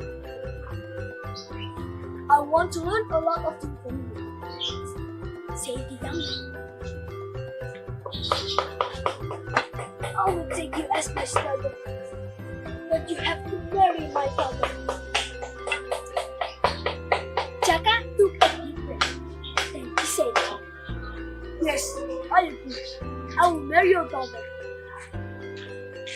Jaka Jaka Pandalangan and Dewi Walangangin soon got married. Kiai Gede saw Jaka Mehdi. After several years, it's time for the couple to live separately from Kiai Gede. They will move to another village. I know you can live with me forever. I do not have anything, but I just have the fantasy. Every time people ask you, remember, give them something. Don't be arrogant when you're rich. Said Kiai Gede. And then the couple left him and broke the party. The couple start a new life. They planted the seed. Soon, the seed grow up and become a lot of rice. But one day, a young and poor neighbors came to his place to ask from paddy seed. But the couple refused to help them. If you want to eat, you must work hard like me, said Jaka. Kiai Gede heard about the couple's bad behavior.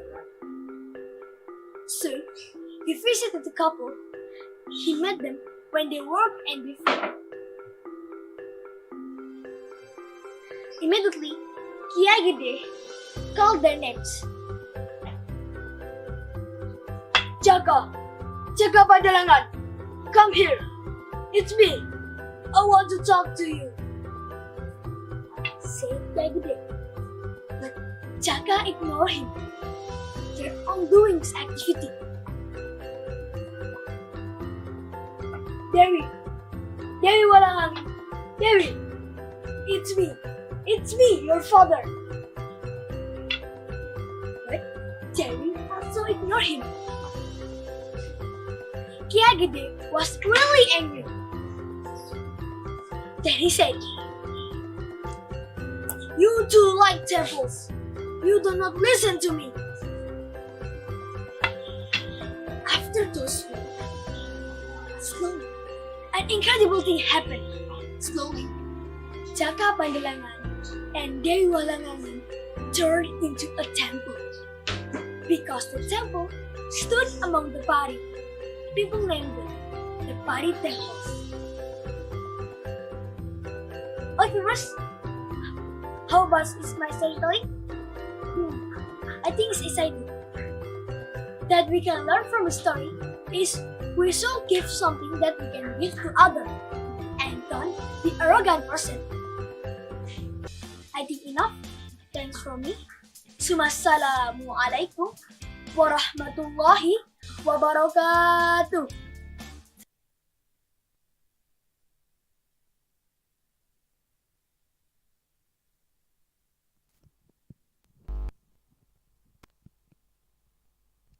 Thank you very much. The next contestant is Najma Latifa Muharor from SMP Bilingual Terpadu 2. Stay tuned.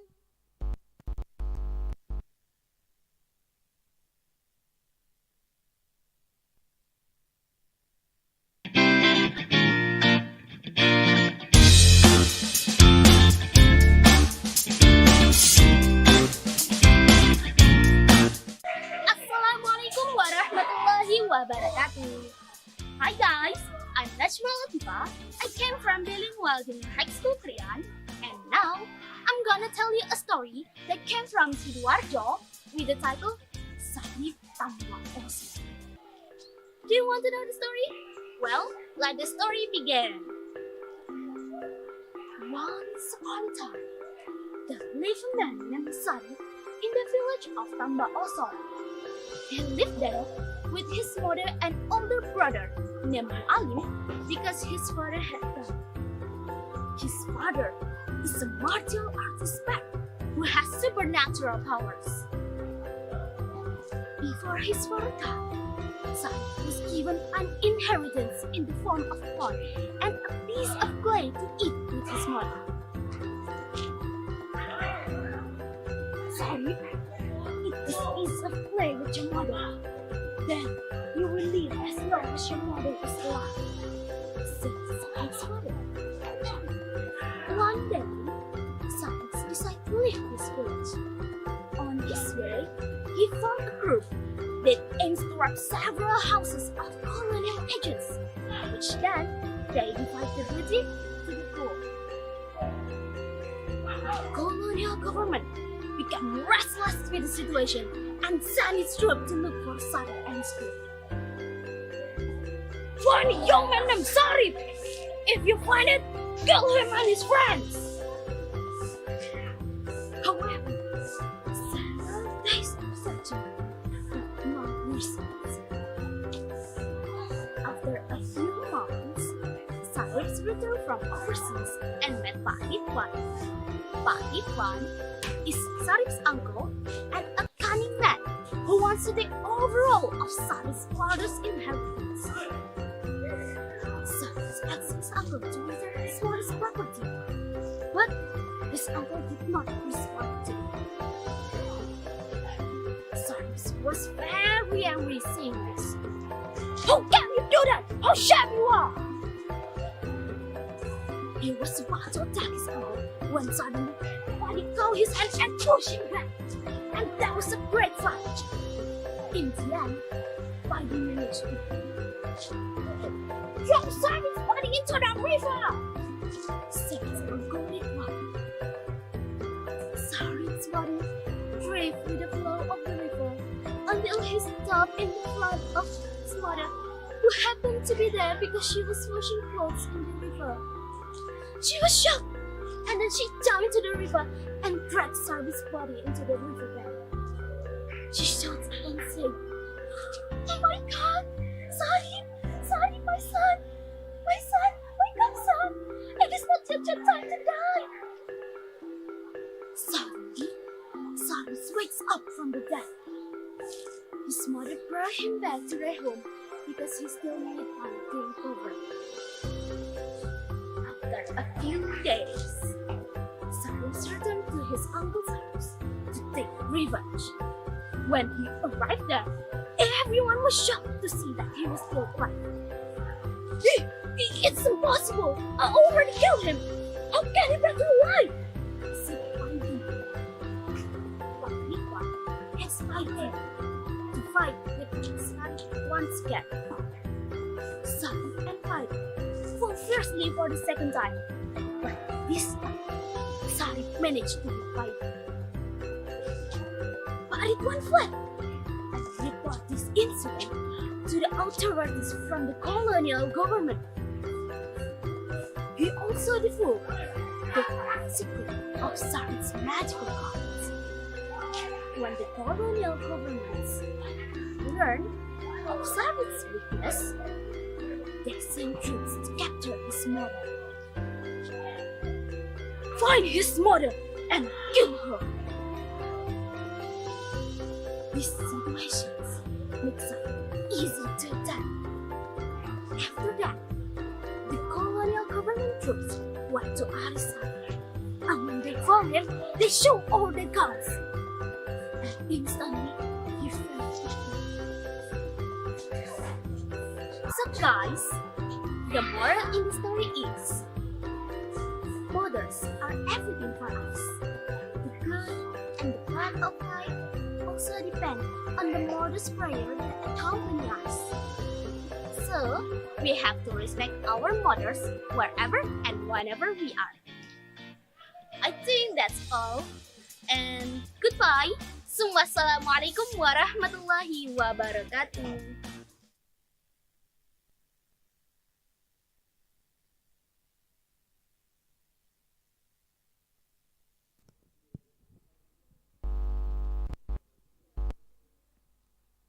Thank you very much. The next contestant is Zaskia Meiza Ali Fauzia from SMP Bilingual Terpadu 2. Keep watching.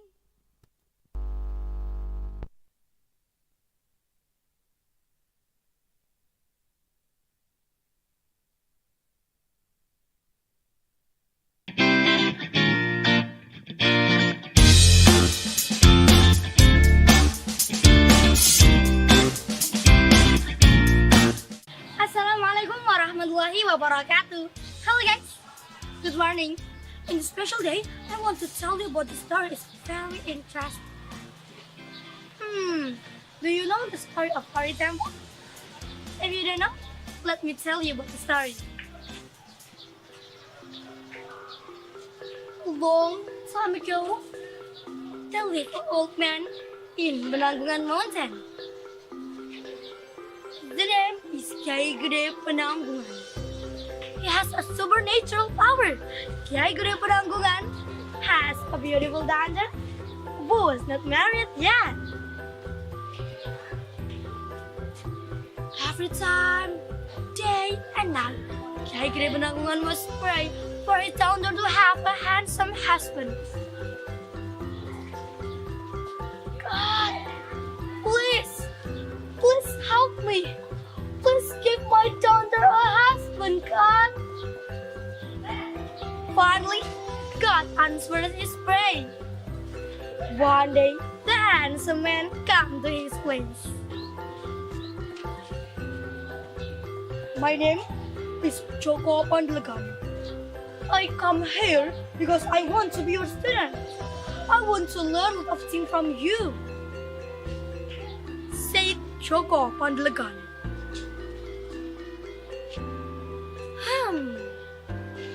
Okay, I will take you, my student, but you have to marry my daughter. Agree? Said Kiai Gede. Okay, agree. I will marry your daughter. Finally, Dewi Bulagangen and Joko Pandelegan soon get married yet. After several years, now it's time for the couple to live separately from Kiai Gede Penanggungan. I know, you can't live with me forever. So, before you go, take this seed of pari.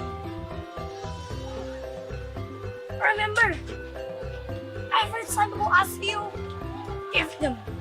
Don't be arrogant when you're rich, said Kiai Gede. And now the couple left him with seed of pari. Pari means rice. And finally, the couple start a new life. The couple playing the seed, and now the couple is very rich. One day, the poor neighbor comes couple to ask some petty seed, but the couple refuses to help them. No way! If you want to eat, you have to hard work like me, said Joko Pandelegan. Kiai Gede was hurt, but the couple bad behavior. Soon, Kiai Gede visited the couple. Joko! Come here! Joko, come here! Joko, come here! Come here, Joko, listen to me! Come here, Joko! I want to ask with you! Come here, Joko! I want to ask with you! Joko!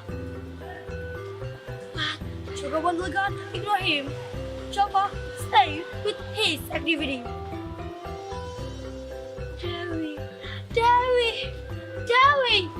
Dewi, come here, Dewi, come here. Listen me, Dewi. I want to ask with you. It's me, Dewi, it's me, your father. But also, Dewi Bulunangin ignore it. Dewi stayed with her activity. Kiai Gede was very angry. He's so very angry, you too, like a temple, said Kiai Gede and Kiai Gede Penanggungan. So guys, finally, Joko Pandelegan and Dewi Bulunangin turned like a temple. Because the temple stood among the pari, people named Pari Temple. So guys, the moral value of the story is don't be arrogant person and don't forget to help them. This is for me, don't forget to follow me, right? Thank you for watching my video. Bye bye. See you next time. Assalamualaikum warahmatullahi wabarakatuh.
The next contestant is Muhammad Musyafa Arifin from SMP Negeri 62 Surabaya.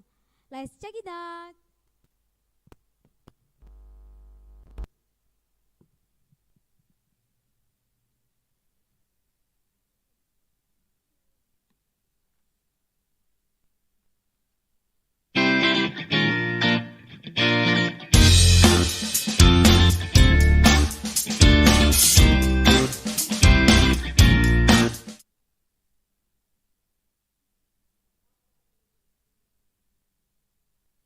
One day, there was a wealthy businessman who approached a young street beggar. "Hi, what do you have?" the businessman asked the young man. Then the young man answered, "I have nothing, sir." Then the businessman said to the young man, "You still have time." Then the businessman left the young man. 10 years passed. Now, the young beggar has become one of the richest people in the world.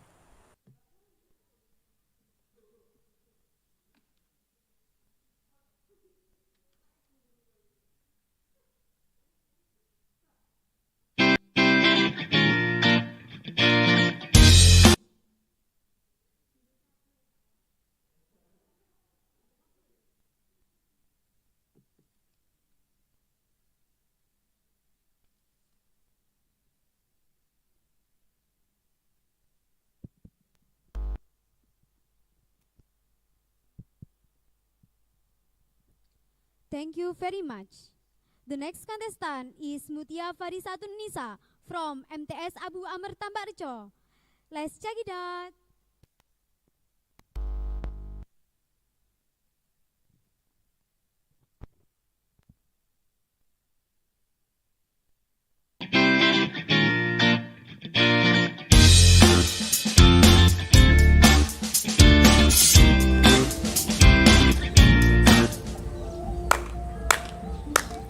Assalamualaikum warahmatullahi wabarakatuh. Hello, my name is Mutia Farisatun Nisa. I'm from Madrasah Sanawiyah Abu Amr Tambarjo. Today, I want to tell you about the origin of my village, Lemah Bang. This story is not as famous as other legends, but I think this is quite interesting to tell.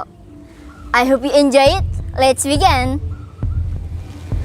Once upon a time, at the foot of the hill and beautiful place, there was a farmer's child named Putri Jenang. Putri Jenang was very beautiful and kind-hearted. One day, the firewood on her house ran out. She asked her father's permission to go look for firewood on the hill. "Daddy, let me go look for firewood on the hill," said Putri Jenang. "My dear, don't you know that on the hill is dangerous? There lives a cruel giant called Buto Ijo," said Putri Jenang's father worriedly. "Relax, Dad. I will be more careful. I'm just looking for firewood there and then go home. There is a little firewood here. I need to find more," said Putri Jenang persistently. "Alright, my dear, but you have to be more careful." Putri Jenang left with a rope. She hiked the hill. On the top of the hill, she found a lot of firewood. She gathered them one by one and tied them with a rope she carried. Suddenly, Buto Ijo appeared in front of Putri Jenang. Putri Jenang was very surprised. "What are you doing in here?" said Buto Ijo fiercely. "I'm sorry, Buto Ijo. I'm just looking for firewood here. Let me go," said Putri Jenang scared. "No, you entered my territory. You must stay with me." Hearing that, Putri Jenang was so scared. Then she ran as hard as she could. "You can run away from me," said Buto Ijo, stamping his feet. Putri Jenang ran into the forbidden forest. There lives a very vicious creature called Lendaur, Buto Ijo's enemy. Then Lendaur appeared and said, "You enter my territory, Buto Ijo," said Lendaur. "I just want to take her," pointed Buto Ijo to Putri Jenang. Lendaur saw Putri Jenang and said, "No, no, no. Now she is mine. She has entered my territory." Buto Ijo didn't accept Lendaur's word. Then he attacked Lendaur. They fought fiercely, and Putri Jenang hid behind a big tree. "I have to run away. I don't want to be their prisoner."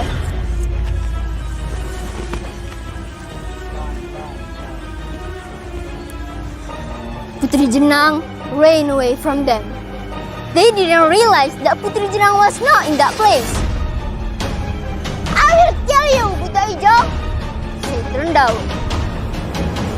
"You can match my strength," Buto Ijo said confidently. They kept fighting. And finally, Buto Ijo stabbed Lendaur's stomach, and Lendaur hit Buto Ijo's head with a big rock.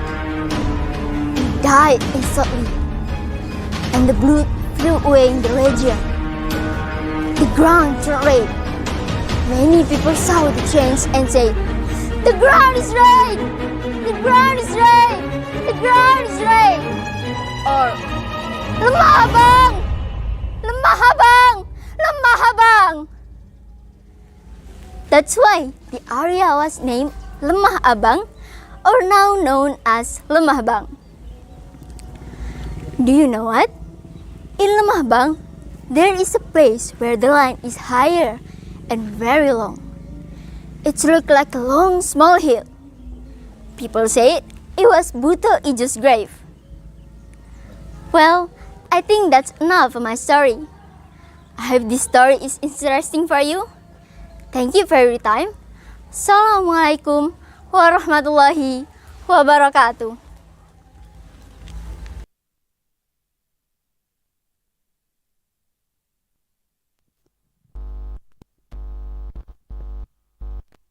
Thank you very much. Serial number 25 and 26 have been disqualification. So, the next contestant is Najwa Putri Maharani from SMP Hang Tuah 4 Surabaya. Stay tuned.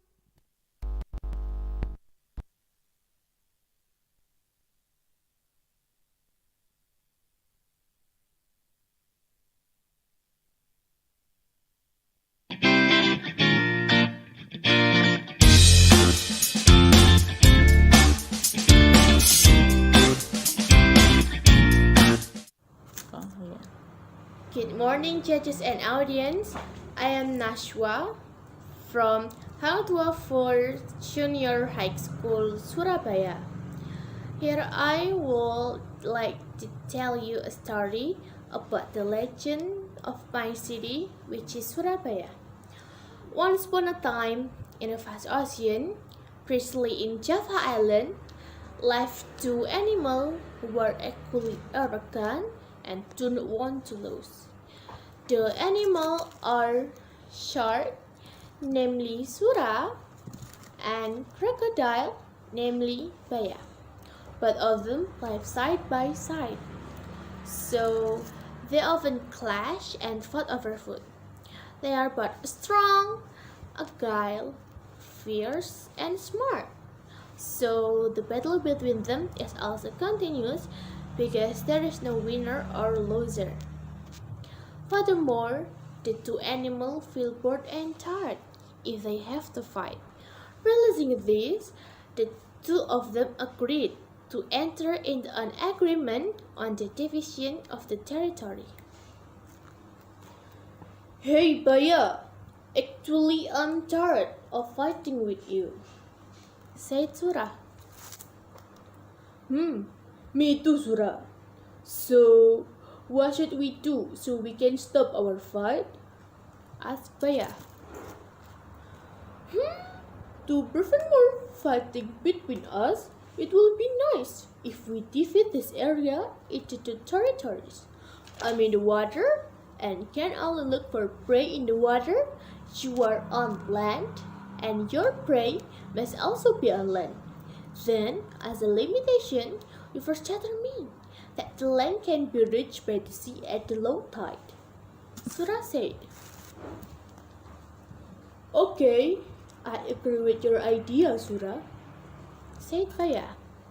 With this agreement, Surah and Baya never fought again for a while, but agreed to respect their respective territories. However, after such a long time, the fish that Surah hunted began to decrease in the ocean. Some of the remaining fish actually migrated toward the mouth of the river because the fish were preyed upon by Surah. Realizing this, Surah was forced to start looking for his prey secretly at the mouth of the river so as not to be caught by Baya. But without being realized by Surah, Baya found out about Surah's behavior and immediately attacked him.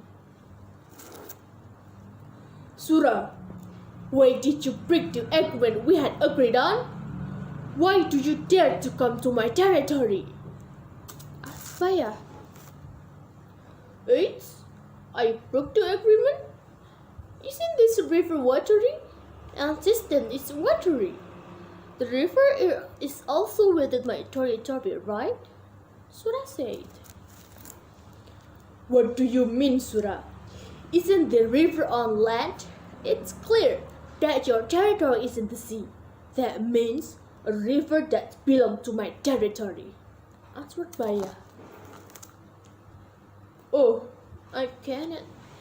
Didn't I ever once say that water only exists in the sea?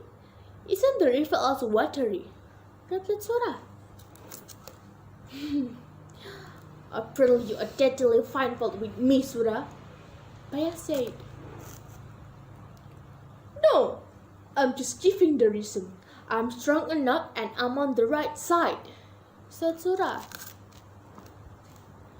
"You are really too much, Surah. I'm not as stupid as you think," replied Baya angrily. "I don't care if you are smart or stupid, but the river and seas are in my territory," said Surah didn't want to lose. The battle between Surah and Baya is unavoidable, beginning with a first argument, then continued in a fight for the great power. Fights become very tense but also amazing, because both of them feel right. They beat each other, bump, hit, and punch. Then, the surrounding river water turned as blood come out from the wounds of them. It was a fight with warnings and bloodshed. Since they were already seriously injured, both of them stopped fighting. Surah gave up and finally returned to the sea. Baya endured the pain because they set his feet because he had been able to defend his territory. Finally, it was discovered that the two animals turned out to be dead from several wounds from their fight. To commemorate this incident, the people around the state gave the name Surabaya in the area around the fight between Surah and Baya. That's all my territory about the legend of the Surabaya. I hope you enjoy and thank you everyone.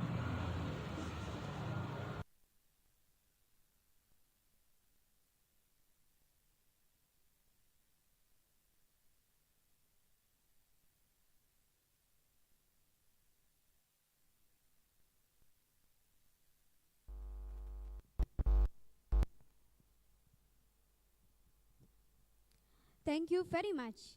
Serial numbers 28 until 30 have been disqualified. So, the next contestant is Elsa Sabrina Ramadhani from SMPN 2 Kraton. Let's check it out.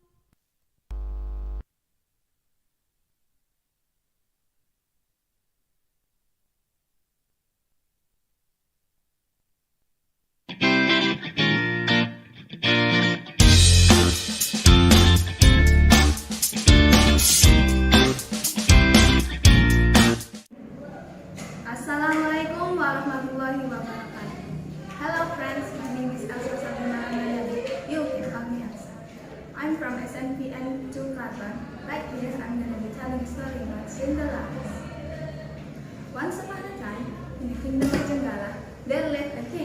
was named Adam.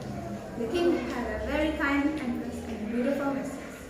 But the mistress's beauty is not the same as her heart. Mistress is very jealous. The king's two wives live in a very magnificent palace. The mistress starts plotting evil to take the empress's place. She teams up in a royal position to carry out her plan. One day, the king's mistress pretends to be sick. The king immediately calls the physician. After checking the condition of the mistress, the king asks what happened. Your Majesty, someone has put poison in mistress's drink. What? Who dares to do this to my mistress? Said the king. It seems that the empress wants to kill me, so that her Majesty's affection is only for her, and the royal power falls into her hand, replied the king's mistress. Hearing what the mistress said, the king was very angry and immediately ordered the duke to expel the empress who was pregnant and kill her in the forest. The duke immediately took the empress to the forest, but the wise duke did not kill the empress. He knew that this was all mistress's evil plan. He also catches a rabbit. Empress, I will not kill you. However, I will tell the king that I have killed you. And to make the king believe that you are dead, I will kill this rabbit and smear its blood on your shawl and myself. I am very grateful. Thank you. Because of you, I can live, said the empress. The empress lived in the forest for 3 months and then gave birth to a son. The child was even named Cindellaras. Cindellaras grows to be a smart and handsome child. Since childhood, he has been used to make friends with animals. One day, when Cindellaras was playing, an eagle dropped an egg beside him. Cindellaras took the egg and immediately incubated it. 3 weeks later, the egg turned into a chick, and Cindellaras took very good care of the chicken. After a few days, the chicken grew into a rooster. However, the rooster's crow is very strange. It's different from other chickens. My lord Cindellaras, his house is in the forest. His roof is made of palm trees. The son of Rotten Footman, cried the chicken. Cindellaras was shocked and immediately showed it to his mother. The empress was surprised, and she told why they lived in the forest and who his father was. Hearing what the empress's story, Cindellaras decided to go to the palace to meet his mother. At first, his mother did not allow him to go, but Cindellaras kept pushing, and his mother let him go. On the journey, he met people who were fighting roosters, and they invited him to fight roosters to test the greatness of his rooster. Hey you, do you dare to have a rooster fight with my strong rooster? They said. Okay, replied Cindellaras.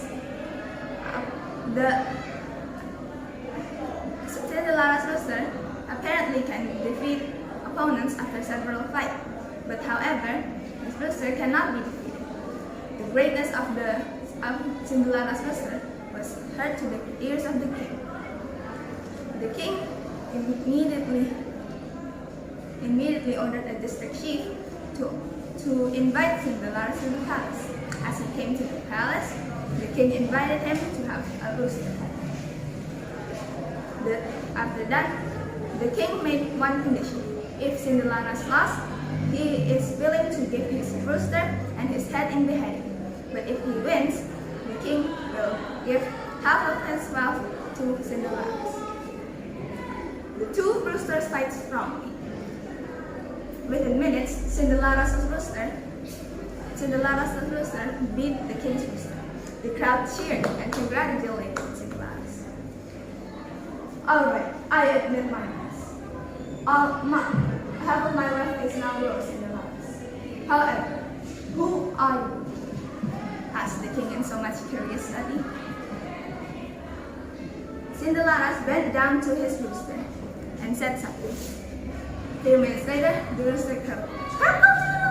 My lord Cinderella! His house is in the forest. His roof is made of palm trees. The son of Madam Putra. The chicken crowed over and over again. Hearing what the chicken crowed, the king was shocked and asked, "Is that true?" to Cinderella. Then Cinderella says, "Yes, I am Cinderella, the son of the empress." Hearing what Cinderella said, the king immediately calls the duke. The duke finally tells the truth. The duke, Cinderella, and the district chief went to the forest to pick up the empress.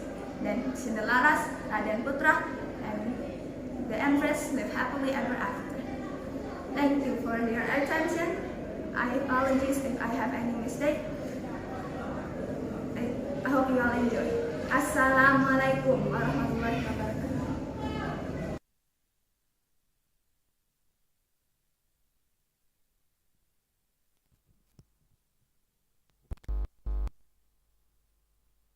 Thank you very much. The next contestant is Naila Zikrina Putri from SMPN 2 Kraton. Stay tuned.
Unfortunately, the folder is empty. So, let's go to the next contestant is Felicia Anggraini Mekaputri from SMPN 2 Kraton. Let's check it out.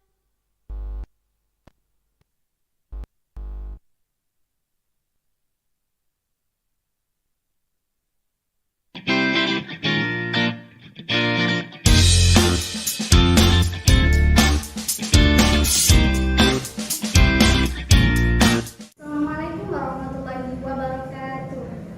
Let me introduce myself.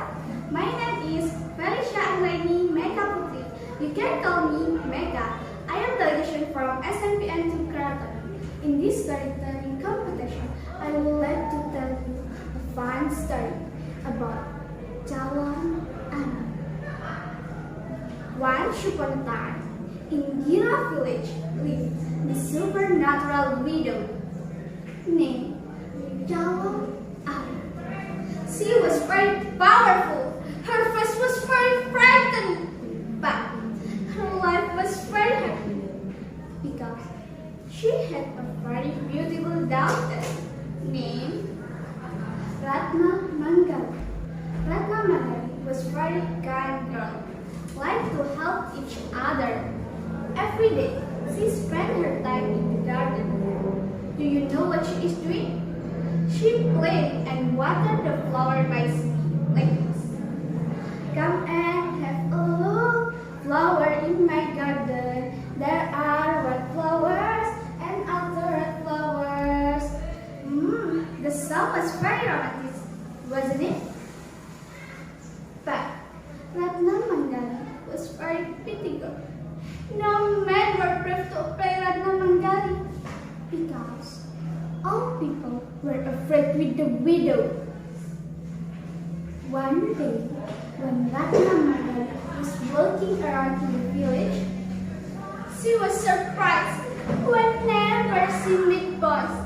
They ran from her.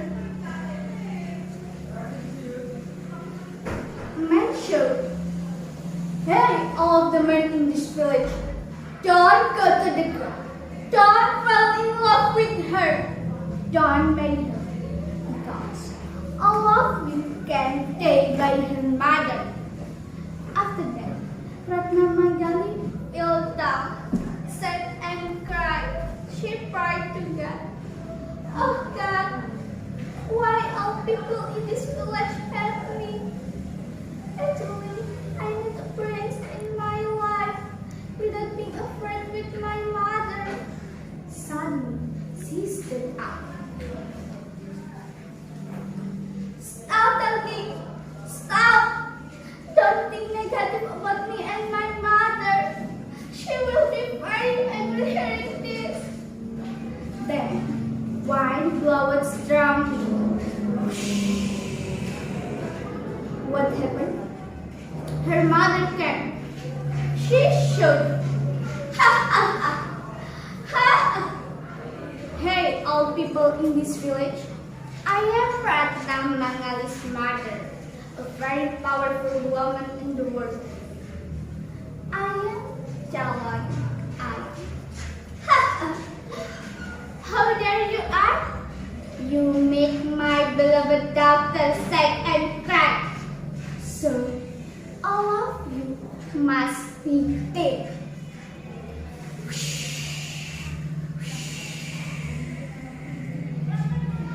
Jalan Aram was very angry and gave everyone punishment. After that, the epidemic disease directly attacked all people in Gira village. There were a lot of victims because of it. There were sick and dead. Only Pubarada from Lemah Tulis village could solve the problem. He had good idea to defeat Jalan Aram. Pubarada asked Bangla, his student, to marry with Ratna Mangali. Bahula, come here, Bahula. You must marry with Ratna Mangali, Bahula. You must marry with Ratna Mangali, the daughter of Jalan Aram, to make easy for us to beat Jalan Aram. Said Pubarada to Bahula. Bahula said, he answered, okay, if you can save all people from the big disaster, I will do. The purpose was accepted. And then Bahula and Ratna Mangali get married and they stay in Ratna Mangali's house with Jalan Aram. From Ratna Mangali, Bahula got many information about the weakness of Jalan Aram. Bahula assigned us back to his village, Lemah Tulis, while brought the black magic book of Jalan Aram, and he told everything to Pubarada. My lord, from Ratna Mangali, I got many information about the weakness of Jalan Aram. Said Bahula to Pubarada. Good job, Bahula. You have done it well, Bahula. Answered Pubarada. In the last story, Bahula and Jalan Aram great battle, and they and Jalan Aram take. What Jalan Aram had done, she brought destruction in the world. Too many victims were dead because of her. Finally, Ratna Mangali and Bahula lived happily ever after. So, audience, the story teach me that we cannot be easy to get angry. It will show the negative attitude from ourselves. Thank you for your attention, all the committees and the guest staff. As apologies if I have many mistakes. And the last I say, Assalamualaikum warahmatullahi wabarakatuh.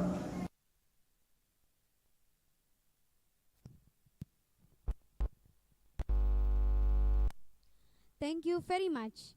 The next contestant is Ariza Sadifa Dwi Puspita from SMPN 2 Kraton. Stay tuned.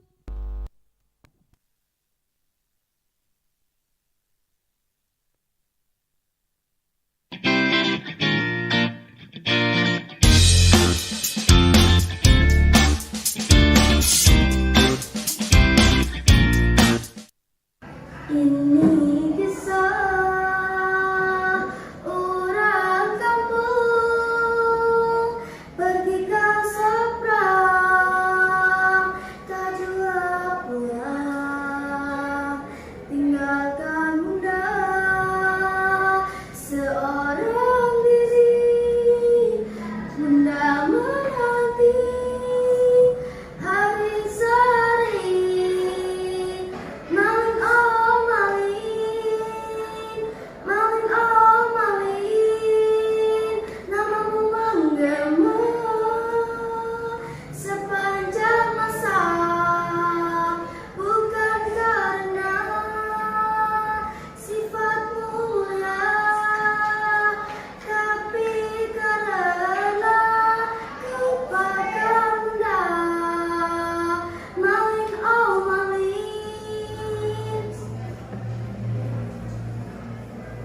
A long time ago, on the north coast of Sumatra, lived a widow named Mandara and her only son named Malin Kundang.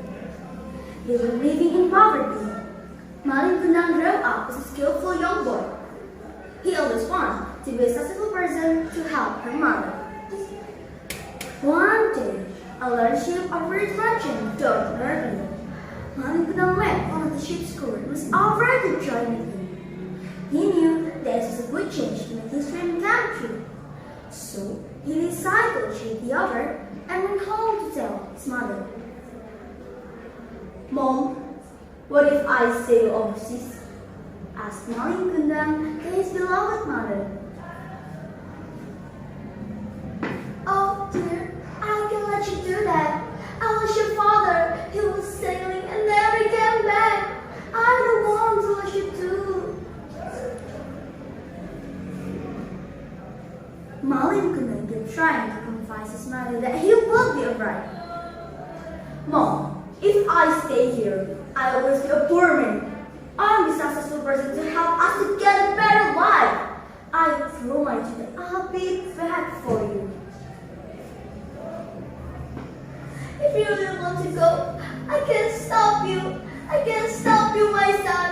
I could only pray to God for you to gain the success in life. In the next morning, Malin Kundang was ready to go. It had been years since Malin Kundang met his mother. Malin's mother never heard any news from Malin Kundang. However, she kept waiting and praying for her son to come home safely. After several years of waiting, she was surprised by the arrival of a wealthy merchant in the ship dock. When the ledge pulled over, Malin first saw a wealthy man was stepping down the ladder alone with a beautiful woman. The man turned out to be his only son, Malin Kundang. Without hesitation, she came running to hug her son. Oh, my dear son, I miss you so much.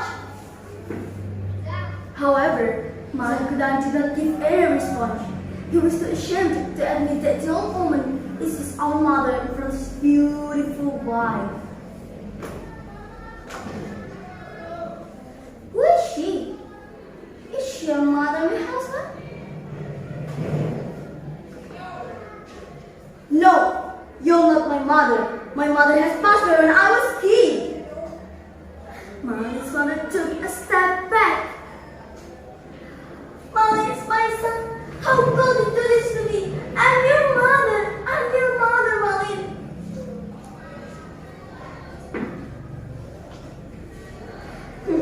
Lihatlah yang mengaku bundamu.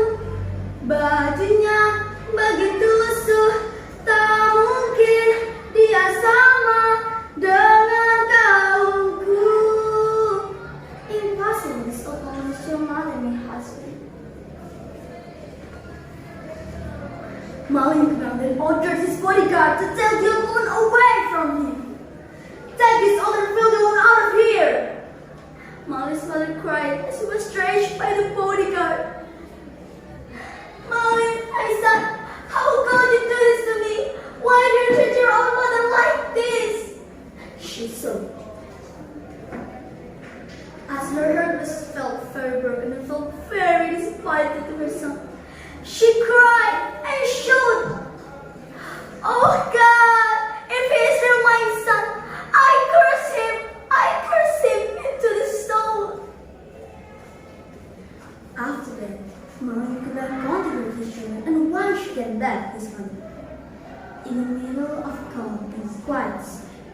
Suddenly, the wind was blowing so hard and storm came. The storm struck his ship and turned him into the storm.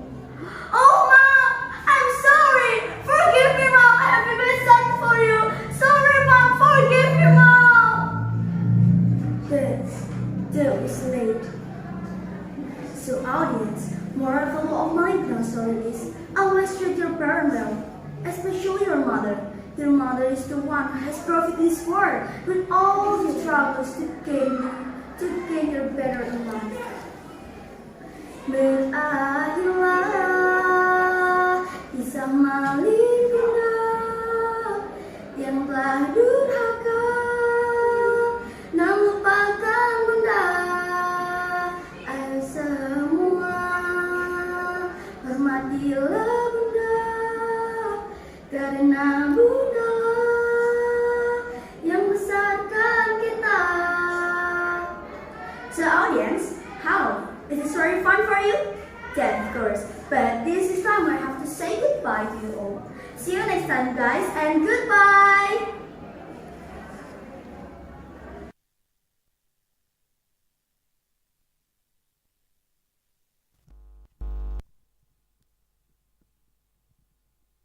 Thank you very much.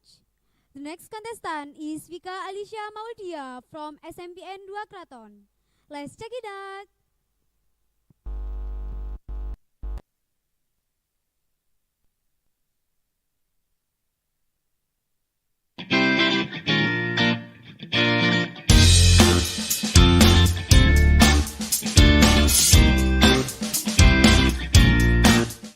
Assalamualaikum warahmatullahi wabarakatuh.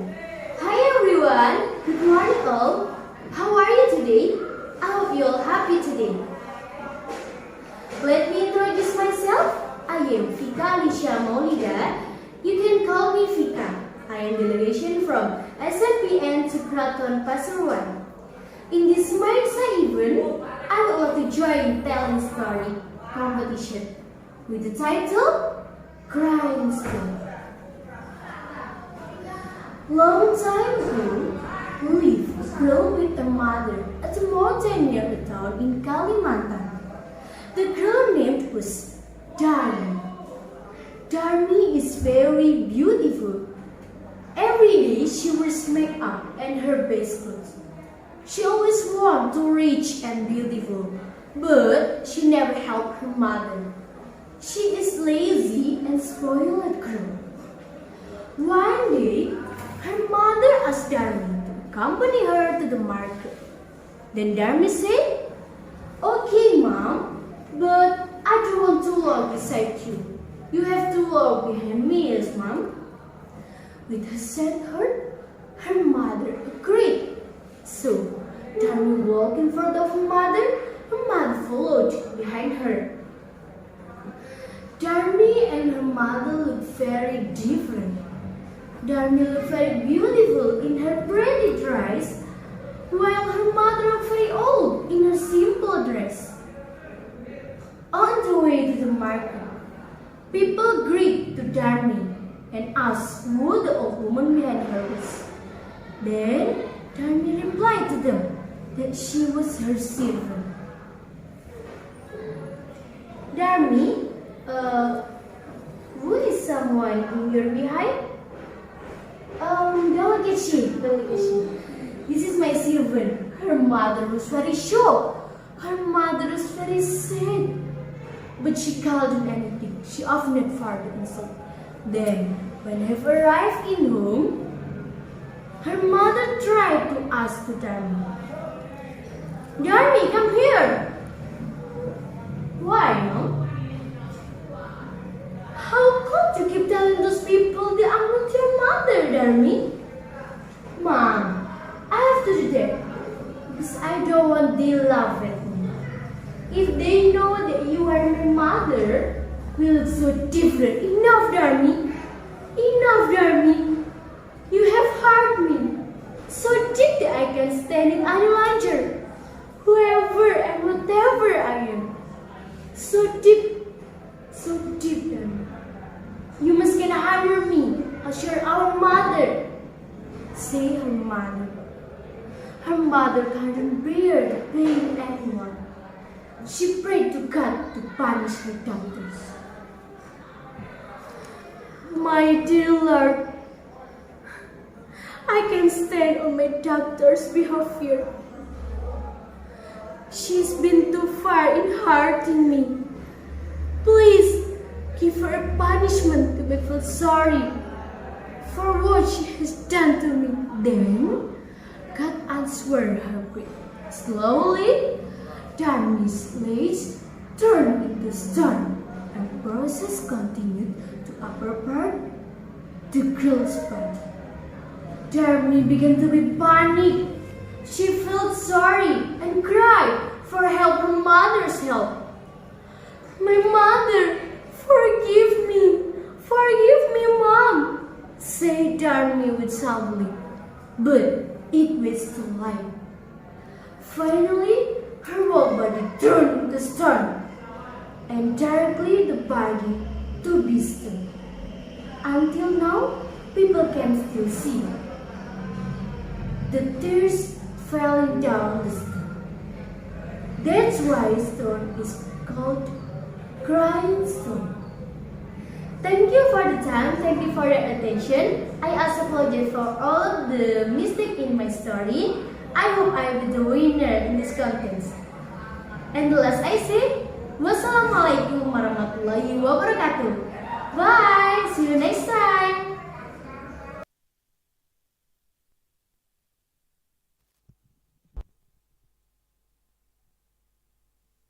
Thank you very much. The next contestant is Queen Mutiara Sani from SMP Amanatullah. Keep watching.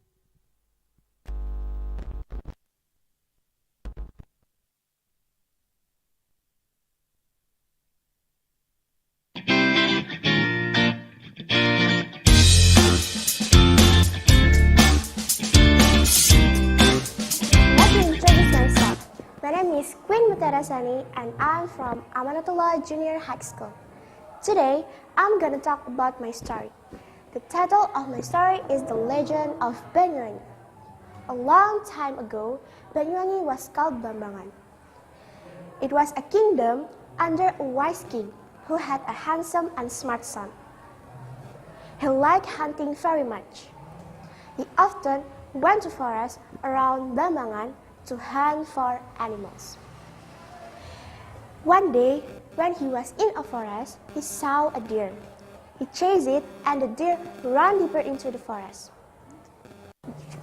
His horse was so good and strong that he can leave his guards behind. Unfortunately, he lost the deer.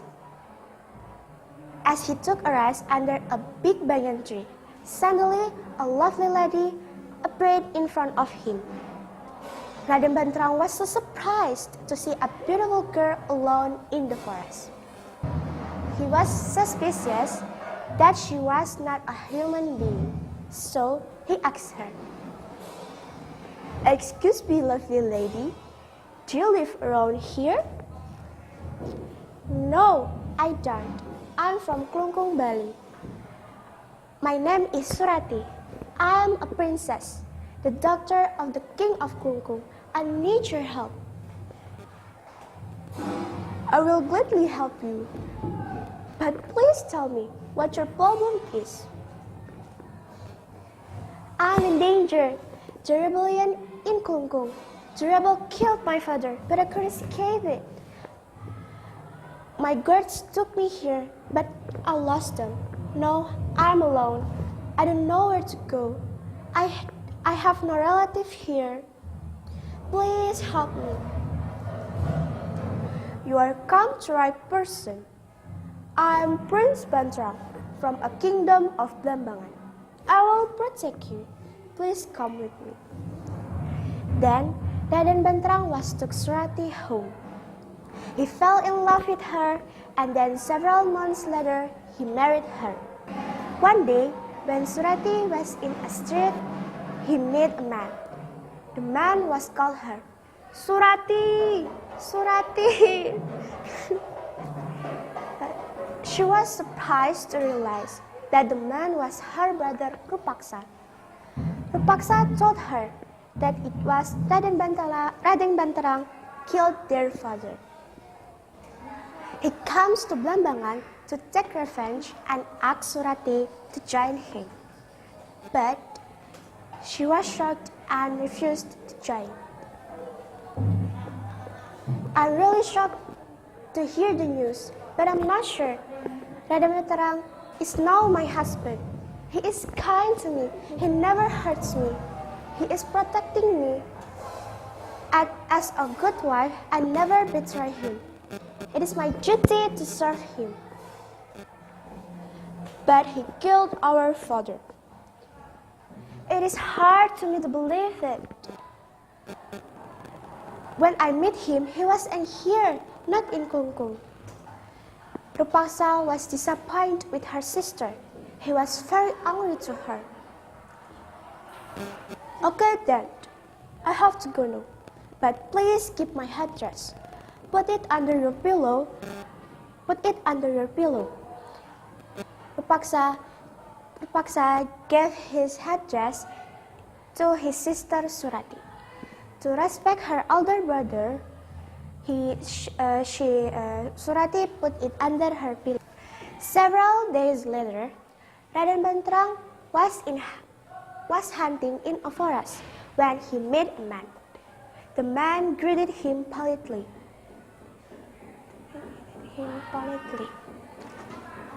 Then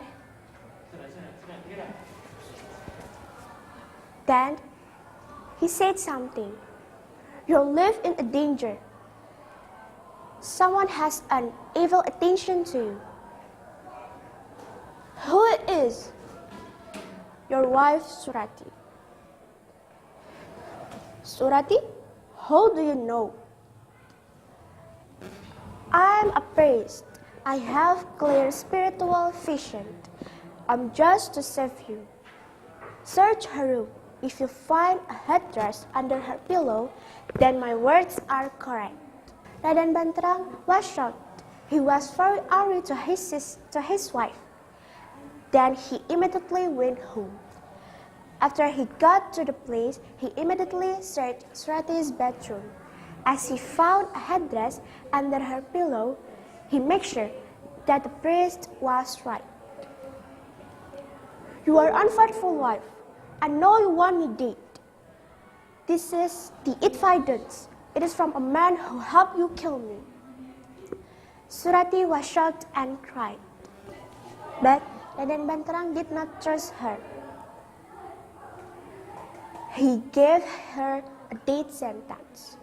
He took his wife to a river step as he would stab his wife and throw her body to a river.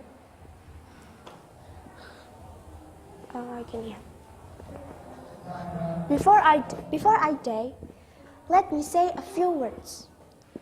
Please, after I die, just throw my body into the river. If the water becomes dirty and smelly, it means that I am guilty. But if the water becomes clear and fragrant come out of it, it means that I am innocent. Then, as Raden Banterang would stab his wife with a kris, Surati threw himself into the river. Amazingly, the river becomes clear and fragrance come out of it. Surati was innocent.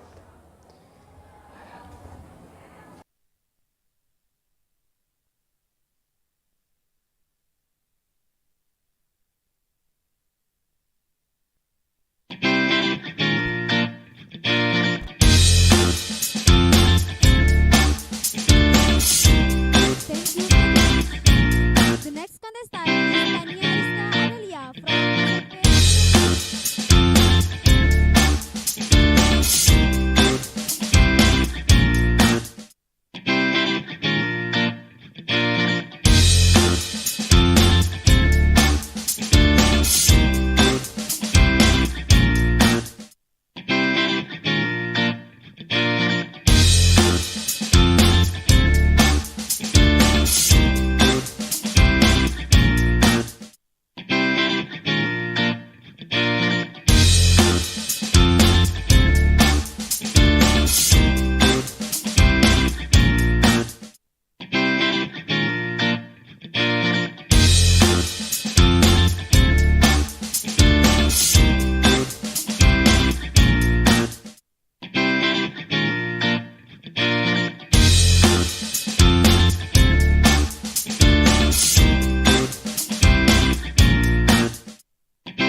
I'd like to tell my story. My story is Sri Tanjung.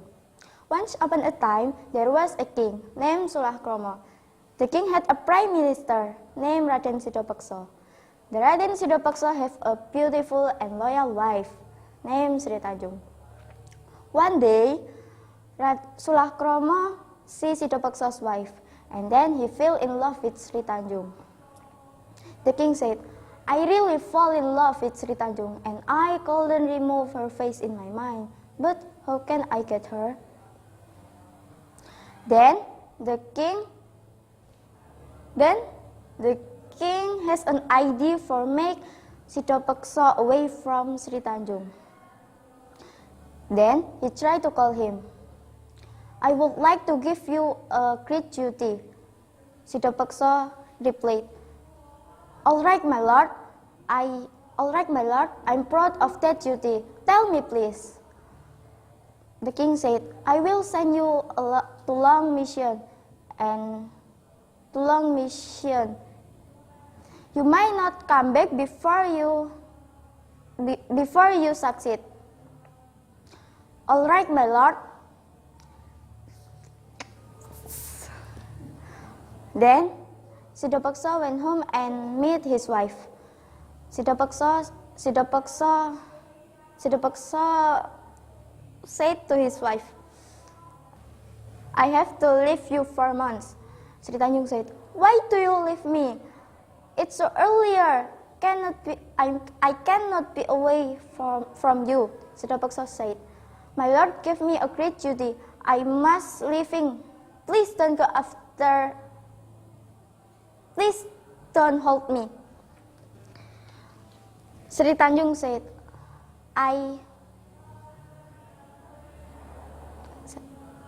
Sri Tanjung replied, I have a bad feeling about your leaving. Please don't go after that.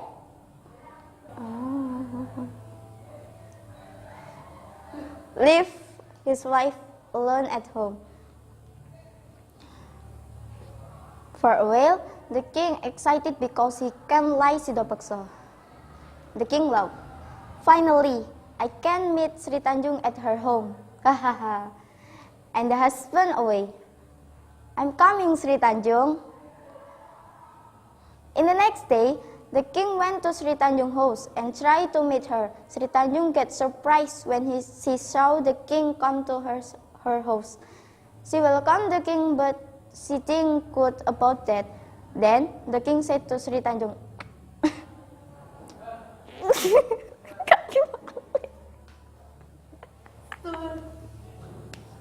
Your husband passed away in his duty. Sri Tanjung replied, Oh my lord, is that true? I don't believe about that. The king said, I'm the king. I always say the truth. Then the king tried to convince Sri Tanjung, and he showed the broken sword with blood on it. After Sri Tanjung heard about that, she drops her tears and she cried loudly. The king said, You know that your husband passed away. Please come to me, and I make you as my queen in my kingdom. Sri Tanjung said, Oh no, my lord, I don't believe if never seen his dead body on my eyes. Don't touch me, please. Go away from my house.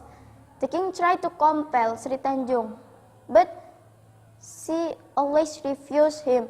Whatever the king tried as he always failed. He was so angry, and he left Sri Tanjung.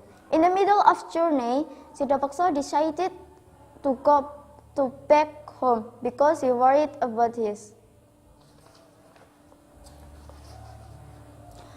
When he went back, he met the king. Then the king said to Sidopakso,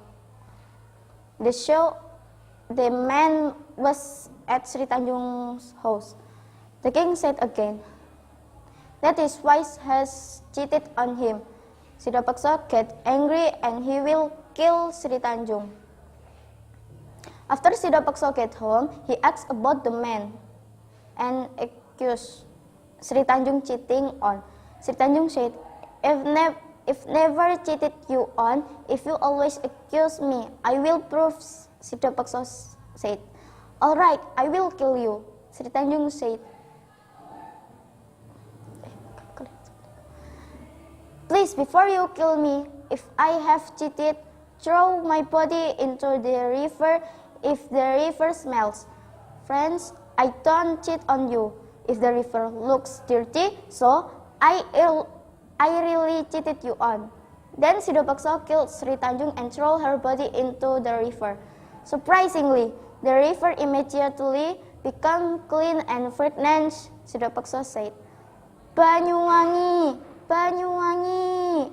Banyuwangi was born from the proof of noble and sacred love.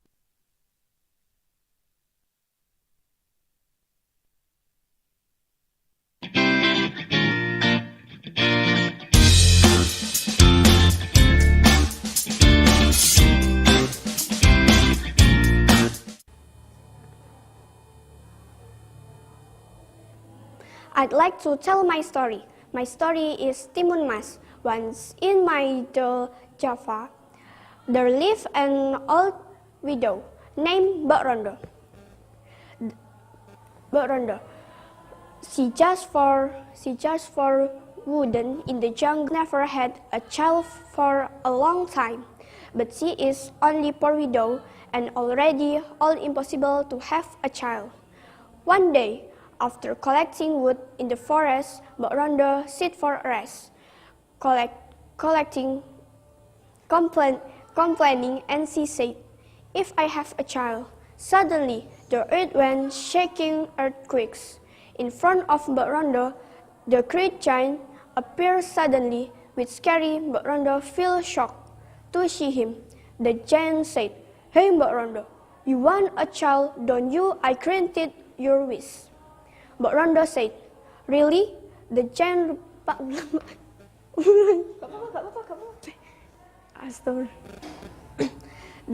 the giant said, "Hey Mbak Rondo, you want a child, don't you? I granted your wish." Mbak Rondo said, "Really?" The giant replied, all right, but on condition, if your child has been 16 years old, you must submit to me. I will make her as my guest."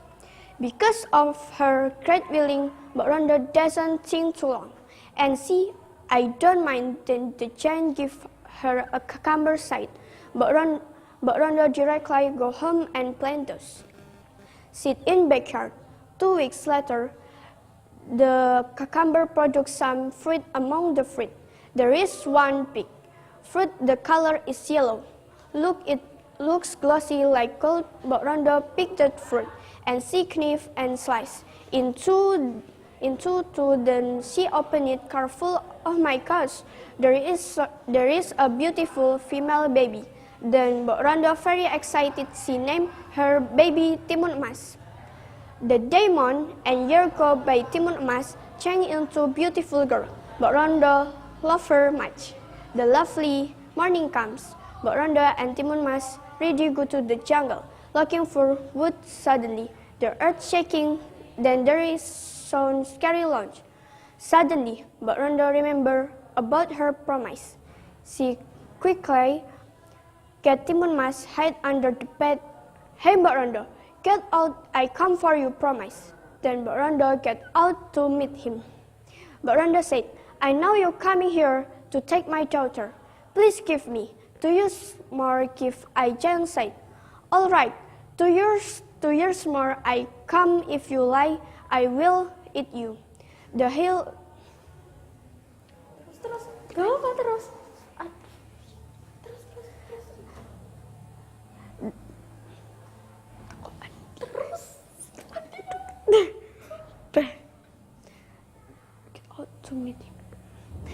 Rondo, get out, I come for your promise. Then Rondo get out to meet him. Rondo said, I know you're coming here to take my daughter. Please give me to use more gift I Timun Mas. Now of course it doesn't taste too good. The giant said, all right, 2 years more I come, if you lie I will eat you. The hill lunch, the giant life but Rondo feel free, then she meet daughter, who is hiding under the bed. My daughter, get out please, the giant has gone, we are safe. 2 years later, Timun Mas grow up. She is getting pretty and fair-skinned, but Rondo worried if her promise. One night she dreams mysterious, and it said, hey Rondo, if you want your daughter safe, asking for help to hermit. In the morning, she went to Bukit Gundul, but Rondo met a hermit there. He gave her 4 items, cucumber, seed, pin, salt, and terasi. But Rondo accepted it surprisingly. The hermit explained it, well, when Rondo is bringing the cloth. Suddenly, the giant comes, he looked for Timun Mas. He said, where is he, Rondo? Where is he? Rondo asked Timun Mas to go out through backyard and bring some item given by hermit. But Rondo said, Timun Mas are not here, she's gone. The giant get mad and he used his magician, saying to see Timun Mas to death. He know her well and calls Timun Mas. Timun Mas feel tired. She runs non-stop. Finally, the giant get her and said, where will you go? Never go anywhere. Then Timun Mas remember the item she brings. She spits some seed frosty, amazing. It grows very quick and become giant cucumber. The grand it he said, ha ha ha, delicious.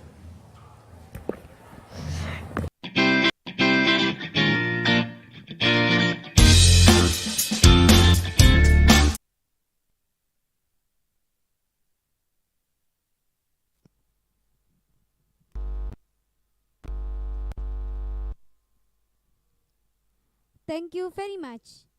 The next contestant is Rensi Marta Putriana from SMP Negeri 3 Pongo. Let's check it out.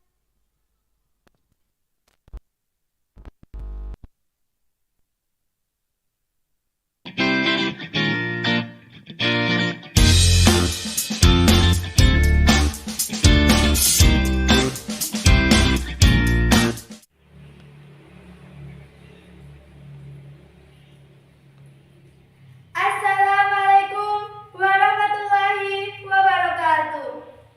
Honorable to the jury, honorable to the audience. Good morning, everybody. Today, I want to tell you a story. It comes from West Sumatra, and the title of the story is Malin Kundang. Okay, audience, here is the story. Once upon a time, lived a diligent boy named Malin Kundang. Malin Kundang lived in the seashore with his mother. Malin Kundang's father had passed away when he was a child, and he had to live hard with his mother. They were very poor, but they lived quiet and harmonious. One day, a big ship cruised to the beach near their village. They asked people to join work in the ship and went to the cross island. Malin Kundang wanted to join work with them because he wanted to improve his family's life. But his mother didn't permit him. She worried to Malin. Mom, I want to join work in the ship and went to the cross island. I want to improve our family's life. Oh, no, my son. I don't permit you to go. I will be alone. I can't live without you. But Mom, if I don't go to work in the other island, our family's life doesn't change. Please permit me, Mom. Please. But Malin, who will accompany me if you go to work in the other island? I will be alone. I can't live without you. Malin.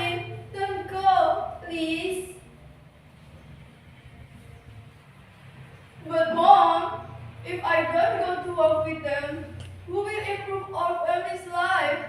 If I succeed, I promise I will be back. I will accompany you forever.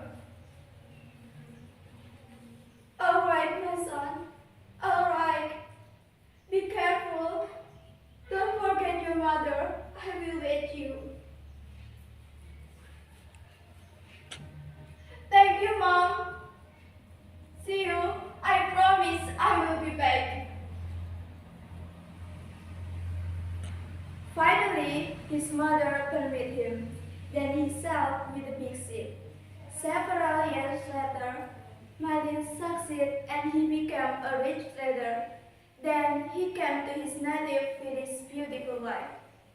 But his wife didn't know Martin's religion. His happy mother quietly approached him. But Martin did admit that woman as his poor mother. Martin, my son, I miss you. We have not met for a long time. Please, go home. Who are you? I don't have mother like you. You are poor, old, and ugly. I am your mother, Martin. Do you forget your mother? I don't have mother like you. Please, get away. I am your mother, Martin. His mother was very sad. She sorrowfully knelt down to pray to God. Oh God, I know he is my son, but why has he turned so weak? Please God, don't let his weakness consume. Punish him as you wish. Suddenly, the sky turned dark and a strong wind flew the ship violently. Martin Kundang and all his guard were drowned, and the big ship was upside down, then turned into stone. Okay, audience, that's all of my story of Martin Kundang. And from the story, we know that we must respect to our parents. Thank you very much. Wassalamualaikum warahmatullahi wabarakatuh.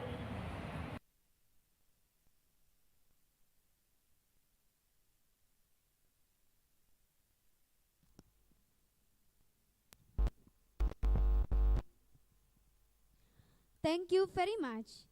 The last contestant is Siti Indah Komaria from MTS Genius Al-Yasini. Let's check it out.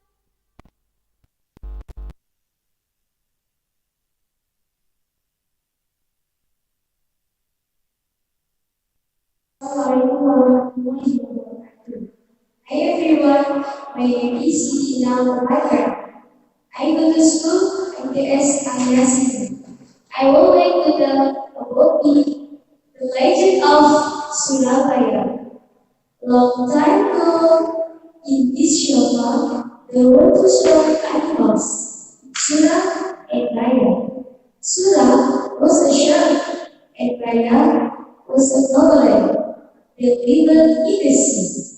Actually, they were friends, but when they were hungry, they were very greedy. They didn't want to share their food. They all were eat and never survived. Until one of them came up. It was a very hot day. Sura and Maya were looking for some food. Suddenly, Maya saw a food. Yummy! This is my lunch, said Maya. No way! This is my lunch. You are ready. I have not eaten for 2 days, said Sura. Then Sura and Maya found him. After several hours, they were very tired. Sura had a plan to stop their great effort. I'm tired of fighting, Maya, said Sura. Me too. What shall we do for fighting? Do you have any idea? Said Maya. Yes, I do. Let's share our territory. I live in the water, so I grow for food in the sea. And you live on the land, right? So, you look for the food as an outlet. The water is the fish, So we will never meet again. Do you agree? Asked Surah. Let me think about it. Okay, I agree. From today, I will never go to the sea again. My place is on the land, said Pharaoh. The place where they were drinking was a mess. Blood was everywhere. People get almost about the break between Surah and Maya. They never the flesh of the fight as Surabaya. He saw Surah and the shark, and Maya the crocodile. People also wonder what is the symbol of Surabaya city. Wassalamualaikum warahmatullahi.